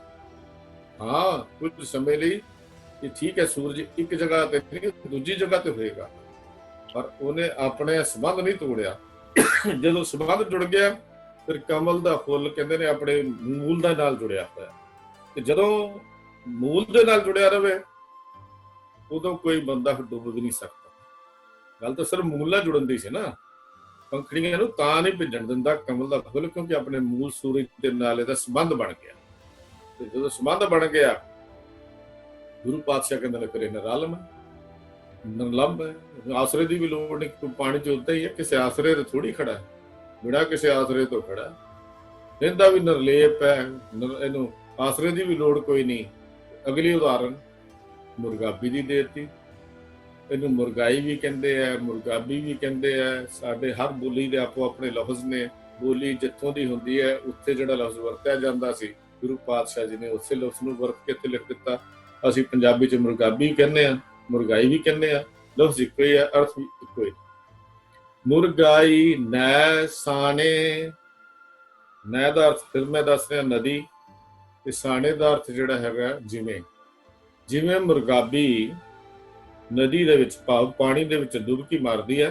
ਕਦੀ ਦੇਖੋ ਮੁਰਗਾਬੀ ਪਾਣੀ ਦੇ ਵਿੱਚ ਡੁਬਕੀ ਮਾਰਨ ਦੇ ਬਾਵਜੂਦ ਵੀ ਉਹਦੇ ਖੰਭ ਜਿਹੜੇ ਗਿੱਲੇ ਨਹੀਂ ਹੁੰਦੇ। ਪਤਾ ਨਹੀਂ ਹੈਰਾਨੀ ਦੀ ਗੱਲ ਹੈ, ਇਹ ਕਿੱਦਾਂ ਕਮਾਲ ਕਿੱਥੇ ਗੁਰੂ ਪਾਤਸ਼ਾਹ ਦੀ ਉਦਾਹਰਨ ਕਿੱਥੋਂ ਚੁੱਕ ਕੇ ਲਿਆਂਦੀ। ਪਾਣੀ ਦੇ ਵਿੱਚੋਂ ਨਿਕਲਦੀ ਹੈ ਪਰ ਖੰਭ ਫਿਰ ਜਿਹੜੇ ਭਿੱਜਣ ਨਹੀਂ ਦਿੰਦੀ। ਇੱਡੀ ਕਮਾਲ ਦੀ ਗੱਲ। ਰਹਿਣਾ ਵੀ ਪਾਣੀ ਵਿੱਚ ਹੈ, ਤਾਰੀਆਂ ਵੀ ਪਾਣੀ ਤੇ ਲਾਣੀਆਂ ਨੇ, ਹਰ ਵੇਲੇ ਜ਼ਿੰਦਗੀ ਵੀ ਉਹਦਾ ਹੀ ਪਾਣੀ ਦੇ ਵਿੱਚ ਹੈ, ਪਰ ਕਦੀ ਉਹਨੇ ਬਾਣੀ ਨੂੰ ਆਪਣੇ ਖੰਭਾਂ ਨੂੰ ਭਿੱਜਣ ਨਹੀਂ ਦਿੱਤਾ। ਦੇਖੋ, 2 ਉਦਾਹਰਨਾਂ ਸਾਡੇ ਸਾਹਮਣੇ ਗੁਰੂ ਪਾਤਸ਼ਾਹ ਨੇ ਰੱਖ ਦਿੱਤੀਆਂ। ਪਹਿਲੀ ਕਮਲ ਦੇ ਫੁੱਲ ਦੀ ਸੀ, ਕਹਿੰਦੇ ਚਰਪੜ ਦੇਖ, ਕਮਲ ਦੇ ਫੁੱਲ ਨੂੰ ਦੇਖ। ਉਹਨੇ ਕਿਉਂ ਨਹੀਂ ਭਿੱਜਣ ਦਿੱਤਾ? ਕਿ ਉਹਦਾ ਸੰਬੰਧ ਆਪਣੇ ਮੂਲ ਨਾਲ ਬਣਿਆ ਹੋਇਆ। ਮੁਰਗਾਬੀ ਦਾ ਸੰਬੰਧ ਪਾਣੀ ਨਾਲ ਹੈ। ਉਹ ਆਪਣੇ ਪਾਣੀ 'ਚ ਰਹਿੰਦੀ ਹੋਈ ਵੀ ਆਪਣੇ ਆਪ ਨੂੰ ਨਿਰਲੇਪ ਰੱਖਦੀ ਹੈ। ਫਿਰ ਕਹਿੰਦੇ ਨੇ ਅੱਗੇ, ਸੁਰਤ ਸ਼ਬਦ ਭਵ ਸਾਗਰ ਤਰੀਐ, ਨਾਨਕ ਨਾਮ ਵਖਾਣੇ। ਹੁਣ ਕਹਿੰਦੇ ਨੇ ਆਪਣੀ ਸੁਰਤ ਨੂੰ ਸ਼ਬਦ ਵਿੱਚ ਜੋੜ ਲਈਏ। ਤੇ ਸੁਰਤ ਸ਼ਬਦ ਵਿੱਚ ਕਿਵੇਂ ਜੁੜੇ ਹੋ? ਧਿਆਨ, ਜਿਹੜੀਆਂ ਚੀਜ਼ਾਂ ਗੁਰੂ ਪਾਤਸ਼ਾਹ ਨੇ ਜਪ ਦੀ ਬਾਣੀ ਵਿੱਚ ਦਿੱਤੇ, ਤਿੱਥੇ ਘੜੀਏ ਸੁਰਤ ਮਨ ਮਤ ਬੁੱਧ। ਇਹਦਾ ਮਤਲਬ ਇਹ ਚੀਜ਼ਾਂ ਕੁਛ ਅਲੱਗ-ਅਲੱਗ ਹੋਣਗੀਆਂ। ਮਨ ਮਤ ਬੁੱਧ ਸੁਰਤ ਸਾਰਿਆਂ ਦਾ ਜ਼ਿਕਰ ਕੀਤਾ ਗੁਰੂ ਸਾਹਿਬ ਜੀ ਨੇ। ਸੁਰਤ ਜਿਹੜਾ ਕੇਂਦਰ ਹੈ ਸਾਡੇ ਵਿਚਾਰਾਂ ਦਾ ਸੰਗ੍ਰਹਿ, ਜਿਹੜਾ ਸੁਰਤ ਹੈ, ਔਰ ਸੁਰਤ ਨੇ ਪਰਮੇਸ਼ਰ ਦੇ ਨਾਲ ਸੰਬੰਧ ਜੋੜਨਾ। ਸੁਰਤ ਹੀ ਕਰ ਸਕਦੀ ਹੈ। ਮਨ ਤਾਂ ਚੰਚਲ, ਅੱਗੇ ਆਏਗਾ ਦਾ ਜ਼ਿਕਰ ਅੱਗੇ ਆਉਂਦਾ ਰਹੇਗਾ, ਜਿਵੇਂ ਜਿਵੇਂ ਪੌੜੀਆਂ ਚੱਲਦੀਆਂ ਰਹਿਣਗੀਆਂ ਮਨ ਦਾ ਵੀ ਕੋਈ ਜ਼ਿਕਰ ਆਏਗਾ। ਫਿਰ ਅੱਗੇ ਬੁੱਧ ਦਾ ਜ਼ਿਕਰ ਵੀ ਆਏਗਾ। ਸਾਰੇ ਲਫ਼ਜ਼ਾਂ ਦਾ ਜ਼ਿਕਰ ਜਿਹੜਾ ਹੈ ਗੁਰੂ ਸਿੱਧ ਗੋਸ਼ ਵਿੱਚ ਆ ਜਾਣਾ। ਕਹਿੰਦੇ ਨੇ ਸੁਰਤ ਸ਼ਬਦ ਵਿੱਚ ਚੁੱਭੀ ਰਹੇ। ਬਸ ਜਿਵੇਂ ਕਮਲ ਦਾ ਫੁੱਲ ਸੂਰਜ ਦੇ ਨਾਲ ਖਿਆਲ ਰੱਖਦਾ, ਤੇ ਤੂੰ ਆਪਣੇ ਗੁਰੂ ਦੇ ਸ਼ਬਦ ਨਾਲ ਆਪਣੀ ਸੁਰਤ ਜੋੜ ਕੇ ਰੱਖ। ਭਵ ਸਾਗਰ ਤਰੀਐ, ਭਵ ਸਾਗਰ ਤਰੀਐ। ਇਹ ਗੁਰੂ ਸਾਹਿਬ ਕਹਿੰਦੇ ਨੇ ਸੰਸਾਰ ਭਵ ਸਾਗਰ ਜਿਹੜਾ ਹੈਗਾ, ਇਹਨੂੰ ਤਰ ਜਾਈਦਾ। ਸੰਸਾਰ ਸਮੁੰਦਰ ਤੋਂ ਤਰ ਜਾਈਦਾ। ਹੁਣ ਸਾਡੇ ਕੋਲ ਬੇੜੀ ਕਿਹੜੀ ਆ ਗਈ? ਨਾਮ ਦੀ, ਉਹਦੀ ਯਾਦ ਦੀ, ਪਰਮੇਸ਼ਰ ਦੀ ਬੰਦਗੀ ਦੀ ਬੇੜੀ। ਇਹੀ ਬੇੜੀ ਹੈ ਨਾ ਸਾਡੇ ਕੋਲ। ਮਰਾਹ ਦਾ ਤੁਸੀਂ ਆਪ ਚੱਪੂ ਤਾਂ ਆਪ ਹੀ ਮਾਰਦੇ ਆ ਨਾ। ਇਹ ਤਾਂ ਨਹੀਂ ਵੀ ਆਪਾਂ ਕਿਰਾਏ ਤੇ ਲੈ ਆਈਏ, ਚੱਪੂ ਕੋਈ ਹੋਰ ਮਾਰ ਦੇਵੇ ਤੇ ਪਾਰ ਉਤਾਰਾ ਸਾਡਾ ਹੋ ਜਾਏ। ਉਹ ਦੁਨੀਆ ਦੀਆਂ ਬੇੜੀਆਂ 'ਚ ਚੱਲਦਾ ਹੋਏਗਾ ਕੰਮ। ਪਰ ਇੱਥੇ ਨਾਮ ਦੇ ਸਿਮਰਨ ਦੇ ਚੱਪੂ ਸਾਨੂੰ ਆਪ ਹੀ ਮਾਰਨੇ ਪੈਣੇ ਆ। ਉਹਦੀ ਯਾਦ ਦੇ ਚੱਪੂ ਆਪ ਹੀ ਮਾਰਨੇ ਪੈਣੇ ਨੇ। ਇਹ ਨਹੀਂ ਕਿ ਭਾਈ ਸਾਹਿਬ ਜੀ ਨੂੰ ਸੱਦਿਆ, ਅਸੀਂ ਉਹਨਾਂ ਕੋਲੋਂ ਇੰਜੈਕਸ਼ਨ ਸ਼ਾਇਦ ਲਵਾ ਲਿਆ ਵੀ ਲੋ ਜੀ ਪਾਠ ਤੁਸੀਂ ਕਰਦੇ ਹੋ ਤੇ ਇਹਦਾ ਚੱਪੂ ਤੁਸੀਂ ਮਾਰੀ ਜਾਓ ਤੇ ਉਹਦਾ ਫਲ ਸਾਨੂੰ ਮਿਲ ਜਾਏ। ਸਹਿਜ ਪਾਠ ਕਰਾਉਣਾ, ਉਹਦਾ ਵੀ ਇਹੋ ਹੀ ਸਿਸਟਮ ਹੋ ਗਿਆ। ਅਖੰਡ ਪਾਠ ਕਰਾਉਣਾ, ਉਹਦਾ ਵੀ ਇਹੋ ਹੀ ਸਿਸਟਮ ਹੋ ਗਿਆ। ਚਲੋ ਜੀ, ਵੈਸੇ ਤਾਂ ਅਖੰਡ ਪਾਠ ਦੀ ਪਰੰਪਰਾ ਹੀ ਨਹੀਂ ਸੀ ਪਹਿਲਾਂ। ਇੱਥੇ ਜਦੋਂ ਛੋਟਾ ਘੱਲੂਘਾਰਾ ਹੋਇਆ, ਉਸ ਵੇਲੇ ਜਦੋਂ ਸਿੱਖਾਂ ਨੇ ਇਹ ਗੱਲ ਦੇਖੀ ਵੀ ਹੁਣ ਸ਼ਾਇਦ ਜ਼ਿੰਦਗੀ ਨਹੀਂ ਬਚਣੀ, ਤੇ ਗੁਰੂ ਸਾਹਿਬ ਦਾ ਸਰੂਪ ਹਮੇਸ਼ਾ ਯੁੱਧਾਂ ਵਿੱਚ ਵੀ ਨਾਲ ਹੁੰਦਾ ਸੀ। ਭਾਈ ਸਾਹਿਬ ਭਾਈ ਕਪੂਰ ਸਿੰਘ ਜੀ ਨੂੰ, ਆਪ ਕਪੂਰ ਸਿੰਘ ਜੀ ਨੂੰ ਅਸੀਂ ਕਹਿੰਦੇ ਹਾਂ, ਜੱਸਾ ਸਿੰਘ ਆਹਲੂਵਾਲੀਆ, ਇਹਨਾਂ ਨੇ ਇੱਕ ਮਤਾ ਪਕਾਇਆ ਵੀ ਆਪਾਂ ਨੂੰ ਸੰਪੂਰਨ ਗੁਰੂ ਗ੍ਰੰਥ ਸਾਹਿਬ ਜੀ ਦੇ ਦਰਸ਼ਨ ਕਰਨੇ ਚਾਹੀਦੇ ਆ, ਉਹ ਰਲ ਕੇ ਪਾਠ ਕਰਨਾ ਚਾਹੀਦਾ। ਤਦ ਕਿ ਜਾਣ ਤੋਂ ਪਹਿਲਾਂ ਆਪਾਂ ਗੁਰੂ ਸਾਹਿਬ ਦੀ ਬਾਣੀ ਪੜ੍ਹੀ। ਲਗਾਤਾਰ ਪਾਠ ਉਦੋਂ ਨਾ ਕਰਕੇ, ਇਹ ਵੀ ਇਤਿਹਾਸ ਕਹਿੰਦਾ ਵੀ 5 ਦਿਨ ਲੱਗ ਗਏ ਜਦੋਂ ਉਹਨਾਂ ਨੇ ਲਗਾਤਾਰ ਪਾਠ ਕਰਨ ਦੇ ਬਾਵਜੂਦ ਵੀ 5 ਜਾਂ 6 ਦਿਨ ਦਾ ਸਮਾਂ ਲੱਗਾ ਉਹਦੀ ਸਮਾਪਤੀ ਕੀਤੀ। ਉਸ ਤੋਂ ਪਹਿਲਾਂ ਕੋਈ ਅਖੰਡ ਪਾਠ ਦੀ ਮਰਿਆਦਾ ਹੀ ਨਹੀਂ ਮਿਲਦੀ ਸਿੱਖ ਇਤਿਹਾਸ ਵਿੱਚ ਕਿਤੇ। ਉਹ ਵੀ ਇਸ ਕਰਕੇ ਅਖੰਡ ਪਾਠ ਕਹਿ ਕੇ ਨਹੀਂ ਕੀਤਾ ਗਿਆ। ਉਹਦੇ ਵਿੱਚ ਸਿਰਫ ਇਹ ਰਾਜ ਸੀ ਵੀ ਅਸੀਂ ਹੁਣ ਸ਼ਹੀਦੀਆਂ ਦੇਣੀਆਂ ਨੇ, ਜੰਗ ਦੇ ਮੈਦਾਨ ਵਿੱਚ ਖਤਮ ਹੋ ਜਾਣਾ, ਤੇ ਗੁਰੂ ਪਾਤਸ਼ਾਹ ਜੀ ਦੇ ਜਿਹੜੇ ਦਰਸ਼ਨ ਨੇ ਸਾਨੂੰ ਭਾਵ ਬਾਣੀ ਨੂੰ ਇੱਕ ਵਾਰੀ ਸਾਨੂੰ ਜ਼ਰੂਰ ਪੜ੍ਹਨਾ ਚਾਹੀਦਾ। ਇਹ ਭਾਵ ਸੀ ਉਹਨਾਂ ਦੇ। ਆਪ ਪੜ੍ਹਿਆ, ਉਹਨਾਂ ਨੇ ਕੋਈ ਪਾਠੀ ਸਿੰਘ ਸੱਦ ਕੇ ਪਾਠ ਨਹੀਂ ਸੀ ਕਰਾਇਆ। ਸਾਰੇ ਸਿੱਖ ਪਾਠ ਜਾਣਦੇ ਸੀ ਉਸ ਵੇਲੇ। ਹੁਣ ਤਾਂ ਸਾਨੂੰ ਪਾਠ ਕਰਨਾ ਵੀ ਨਹੀਂ ਆਉਂਦਾ, ਬੱਚਿਆਂ ਨੂੰ ਪੰਜਾਬੀ ਨਹੀਂ ਪੜ੍ਹਨੀ ਆਉਂਦੀ, ਬਾਣੀ ਕਿੱਥੋਂ ਪੜ੍ਹਨੀ ਹੈ? ਜਦੋਂ ਬੱਚੇ ਪੰਜਾਬੀ ਨਹੀਂ ਪੜ੍ਹ ਸਕਦੇ ਤਾਂ ਬਾਣੀ ਕਿੱਥੋਂ ਪੜ੍ਹ ਲੈਣਗੇ? ਸ਼ੁੱਧ ਪੰਜਾਬੀ ਸਾਨੂੰ ਆਏਗੀ ਫਿਰ ਹੀ ਆਏਗਾ। ਗੁਰੂ ਸਾਹਿਬ ਸੱਚੇ ਪਾਤਸ਼ਾਹ ਜੀ ਕਹਿੰਦੇ, ਦੇਖ ਬਈ, ਰਹੇ ਇਕਾਂਤ ਇੱਕੋ ਮਨ ਵਸਿਆ, ਆਸਾ ਮਾਹੇ ਨਿਰਾਸੋ। ਹੁਣ ਆਸਾ ਵਿੱਚ ਨਿਰਾਸਾ ਤੇ ਇਕਾਂਤ ਦੀ ਗੱਲ ਤਾਂ ਮਹਾਰਾਜ ਨੇ ਕੀਤੀ ਨਹੀਂ ਵੀ ਜਿਹੜੇ ਇਕਾਂਤ ਕਿੱਥੇ ਰਹੇ। ਇਕਾਂਤ ਦਾ ਮਤਲਬ ਥੋੜੀ ਕੋਨੇ ਕਿਸੇ ਘਰ ਦੇ ਭੋਰਾ ਬਣਾ ਲੈ ਤੇ ਭੋਰੇ 'ਚ ਵੜ ਕੇ ਭਗਤੀ ਕਰ ਲੈ। ਪਾਤਸ਼ਾਹ ਨੇ ਗੱਲ ਕੀਤੀ ਨਹੀਂ, ਕਿਉਂਕਿ ਜੇ ਤੂੰ ਚੁੱਪ ਵੀ ਸਾਧ ਲਵੇਂ, ਸਮਾਧੀ ਵੀ ਲਾ ਲਵੇਂ, ਪਰ ਅੰਦਰੋਂ ਮਨ ਤਾਂ ਚੁੱਪ ਕਰਦਾ ਹੀ ਨਹੀਂ। ਜਪ ਦੀ ਵਿਰੰਭਤਾ ਇੱਥੋਂ ਹੁੰਦੀ ਹੈ, ਚੁੱਪ ਨਾ ਹੋਵੇ। ਜੇ ਅੰਦਰ ਚੁੱਪ ਕਰਨ ਨਾਲ ਥੋੜੀ ਚੁੱਪ ਹੋ ਜਾਣੀ, ਅੰਦਰ ਮਨ ਨੇ ਚੁੱਪ ਕਰ ਜਾਣਾ। ਮਨ ਨੂੰ ਤਾਂ ਕੰਟਰੋਲ, ਕਾਬੂ ਕਰਨਾ ਪੈਂਦਾ ਹੈ। ਮਨ ਨੂੰ ਤਾਂ ਸ਼ਬਦ ਦੇ ਸੱਟਾਂ ਮਾਰਨੀਆਂ ਪੈਂਦੀਆਂ ਨੇ। ਗੁਰੂ ਸਾਹਿਬ ਸੱਚੇ ਪਾਤਸ਼ਾਹ ਜੀ ਕਹਿੰਦੇ ਨੇ, ਦੇਖ ਰਹੇ ਇਕਾਂਤ, ਰਹੇ ਇਕਾਂਤ, ਇੱਕੋ ਮਨ ਵਸਿਆ। ਤੇ ਫਿਰ ਕੀ ਹੋਇਆ? ਆਸਾ ਮਾਹੇ ਨਿਰਾਸੋ। ਹੁਣ ਆਸਾ ਵਿੱਚ ਨਿਰਾਸ਼ਤਾ ਕਿਵੇਂ ਰਹਿਣੀ? ਇਹ ਥੋੜੀ ਜੀ ਔਖੀ ਗੱਲ ਹੈ। ਬਾਰ ਬਾਰ ਗੁਰਬਾਣੀ ਨੇ ਕਈ ਪ੍ਰਮਾਣ ਚਾਹੇ ਆਸਾ ਵਿੱਚ ਨਿਰਾਸ਼ਤਾ ਰਹਿਣੀ ਲੱਗਦੀ ਔਖੀ ਹੈ। ਪਰ ਦੇਖੋ, ਭੁੱਖ ਲੱਗੀ ਹੋਵੇ ਤੇ ਬੰਦੇ ਨੂੰ ਆਸ ਇਹ ਰੱਖਣੀ ਚਾਹੀਦੀ ਹੈ ਕਿ ਮੈਂ ਜਿਹੋ ਜਿਹਾ ਭੋਜਨ ਮਿਲ ਜਾਏ ਉਹ ਛਕ ਲੈਣਾ। ਆਸਾ ਚ ਨਿਰਾਸ਼ਾ ਹੁੰਦੀ, ਉਦਾਹਰਨ ਦੇ ਰਿਹਾ ਛੋਟੀ ਜੀ। ਰਹਿੰਦੇ ਅਸੀਂ ਘਰ ਵਿੱਚ ਆ, ਪਰਿਵਾਰ ਚ ਰਹਿੰਦੇ ਆ, ਕਦੇ ਦੇਖਿਓ ਵਿਚਾਰ ਕਰਕੇ ਵੀ ਕਈ ਸਾਡੇ ਜ਼ਿੰਦਗੀ ਕਿੱਦਾਂ ਦੀ ਹੈ। ਘਰ ਦੇ ਦੇਖੋ ਭੋਜਨ ਸਵਾਦ ਨਹੀਂ ਬਣਿਆ, ਚਲੋ ਸਬਜ਼ੀ ਸਵਾਦ ਨਹੀਂ ਬਣੀ, ਸਪੋਜ਼ ਕਰ ਲਓ, ਮੰਨ ਲਓ ਜੇ ਅਸੀਂ ਪਲੇਟ ਹੀ ਚੁੱਕ ਕੇ ਮਾਰਨੀ, ਆਹ ਕੀ ਬਣਾਤਾ ਹੈ, ਸਬਜ਼ੀ ਨਹੀਂ ਬਣਾਉਣੀ ਆਉਂਦੀ, ਇਹ ਚ ਫਲਾਣਾ ਕੁਛ ਪਾਤਾ, ਫਿਰ ਇਹ ਆਸਾ ਚ ਨਿਰਾਸ਼ਤਾ ਨਹੀਂ ਹੈ। ਇਹ ਤਾਂ ਤੁਹਾਡੀਆਂ ਸਵਾਦ ਹੈ, ਇਹ ਤਾਂ ਤੁਹਾਡੀ ਰਸਨਾ ਜ਼ੁਬਾਨ ਦੇ ਸਵਾਦ ਨੇ। ਤੇ ਸਵਾਦਾਂ ਵਿੱਚ ਕਦੀ ਬੰਦਾ ਫਸਿਆ ਆਸਾ ਚ ਨਿਰਾਸ਼ਾ ਨਹੀਂ ਰਹਿ ਸਕਦਾ। ਆਸਾ ਚ ਨਿਰਾਸ਼ਾ ਰਹਿਣ ਲਈ ਤਾਂ ਜੋ ਕੁਝ ਹੈ ਨੂੰ ਖਿੜੇ ਮੱਥੇ ਪ੍ਰਵਾਨ ਕਰਨਾ ਪੈਂਦਾ। ਭੁੱਖ ਲੱਗੀ ਹੈ, ਆਸ ਰੱਖੇ ਵੀ ਜਿਹੋ ਜਿਹਾ ਭੋਜਨ ਹੈ ਉਹ ਖਾਣਾ ਹੈ, ਪਰ ਜੇਕਰ ਜਿਹੋ ਜਿਹਾ ਭੋਜਨ ਮਿਲ ਗਿਆ ਉਹ ਠੀਕ ਹੈ। ਸ਼ੁਕਰਾਨਾ ਕਰਨਾ ਹੀ ਮਨੁੱਖ ਦਾ ਕੰਮ ਆਸਾ ਚ ਨਿਰਾਸ਼ਾ ਰਹਿਣਾ ਹੈ। ਇਹ ਕਿਤੇ ਕਵੇ ਤਾਂ ਤੂੰ ਦਾਤਾ ਦਾਤਾਰ, ਤੇਰਾ ਦਿੱਤਾ ਖਾਵਣਾ। ਕਦੀ ਸ਼ੁਕਰਾਨਾ ਕੀਤਾ ਆਪਾਂ? ਭੋਜਨ 36 ਪ੍ਰਕਾਰ ਦੇ ਖਾ ਕੇ ਵੀ ਕਹਿੰਦੇ ਲੈ ਅੱਜ ਗੱਲ ਬਣੀ ਨਹੀਂ, ਗੱਲ ਬਣੀ ਨਹੀਂ। ਆਪਾਂ ਵਿਆਹ ਸ਼ਾਦੀਆਂ ਤੇ ਜਾਂਦੇ ਆ, ਦੇਖੋ ਜਰਾ ਆਪਣੇ ਵੱਲ ਦੇਖ ਕੇ, ਭਾਵੇਂ ਆ ਕੇ 5 ਦਿਨ ਇਲਾਜ ਹੀ ਕਰਾਉਣਾ ਪੈ ਜਾਏ, ਉੱਥੇ ਲਾਹਾ ਕੱਢ ਕੇ ਆਉਂਦੇ ਆ ਸਵਾਦ ਲੈ ਲੈ ਕੇ। ਕਿੰਨੇ ਸਟਾਲ ਲੱਗੇ ਆ, ਤੁਸੀਂ ਸਾਰੇ ਸਟਾਲਾਂ ਦਾ ਸਵਾਦ ਜ਼ਰੂਰ ਦੇਖਣਾ।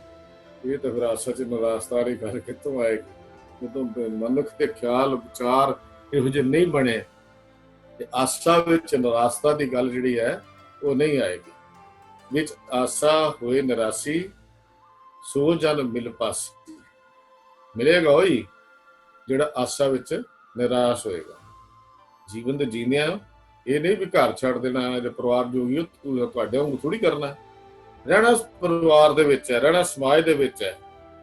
ਇਹ ਦੇਖ, ਹੁਣ ਆਸਾ ਚ ਨਿਰਾਸ਼ਤਾ ਸਾਡੇ ਰੋਜ਼ਾਨਾ ਜ਼ਿੰਦਗੀ ਵਿੱਚ ਵੀ ਹੈ। ਕਾਰੋਬਾਰ ਕਰਦੇ ਆ, ਧੰਦਾ ਕਰਦੇ ਆ।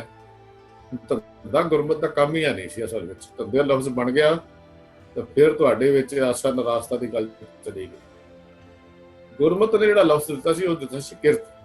ਕਿਰਤ ਵਿਰਤ ਕਰ ਧਰਮ ਦੀ, ਹੱਥੋਂ ਦੇ ਕੇ ਭਲਾ ਮਰਾਏ ਦੀ ਗੱਲ ਭਾਈ ਗੁਰਦਾਸ ਜੀ ਨੇ ਕੀਤੀ ਸੀ। ਕਿਰਤ ਲਫ਼ਜ਼ ਦੇ ਵਿੱਚ ਇਮਾਨਦਾਰੀ ਹੈ, ਕਿਰਤ ਲਫ਼ਜ਼ ਦੇ ਵਿੱਚ ਪਰਮੇਸ਼ਰ ਦੀ ਯਾਦ ਹੈ, ਧੰਦੇ ਦੇ ਵਿੱਚ ਫਿਰ ਆਪਣੇ ਪ੍ਰੋਫਿਟ ਦਾ ਖਿਆਲ ਹੈ। ਇਸੇ ਕਰਕੇ ਗੁਰੂ ਸਾਹਿਬ ਕਹਿੰਦੇ ਧੰਦਾ ਕਰਤਿਆਂ ਨਿਫਲ ਜਨਮ ਗਵਾਇਆ, ਸੁਖ ਦਾਤਾ ਮਨ ਨਾ ਵਸਾਇਆ। ਗੁਰੂ ਅਮਰਦਾਸ ਪਾਤਸ਼ਾਹ ਵੀ ਧੰਦਾ ਕਰਦਿਆਂ ਜੀਵਨ ਬਰਬਾਦ ਹੋ ਗਿਆ।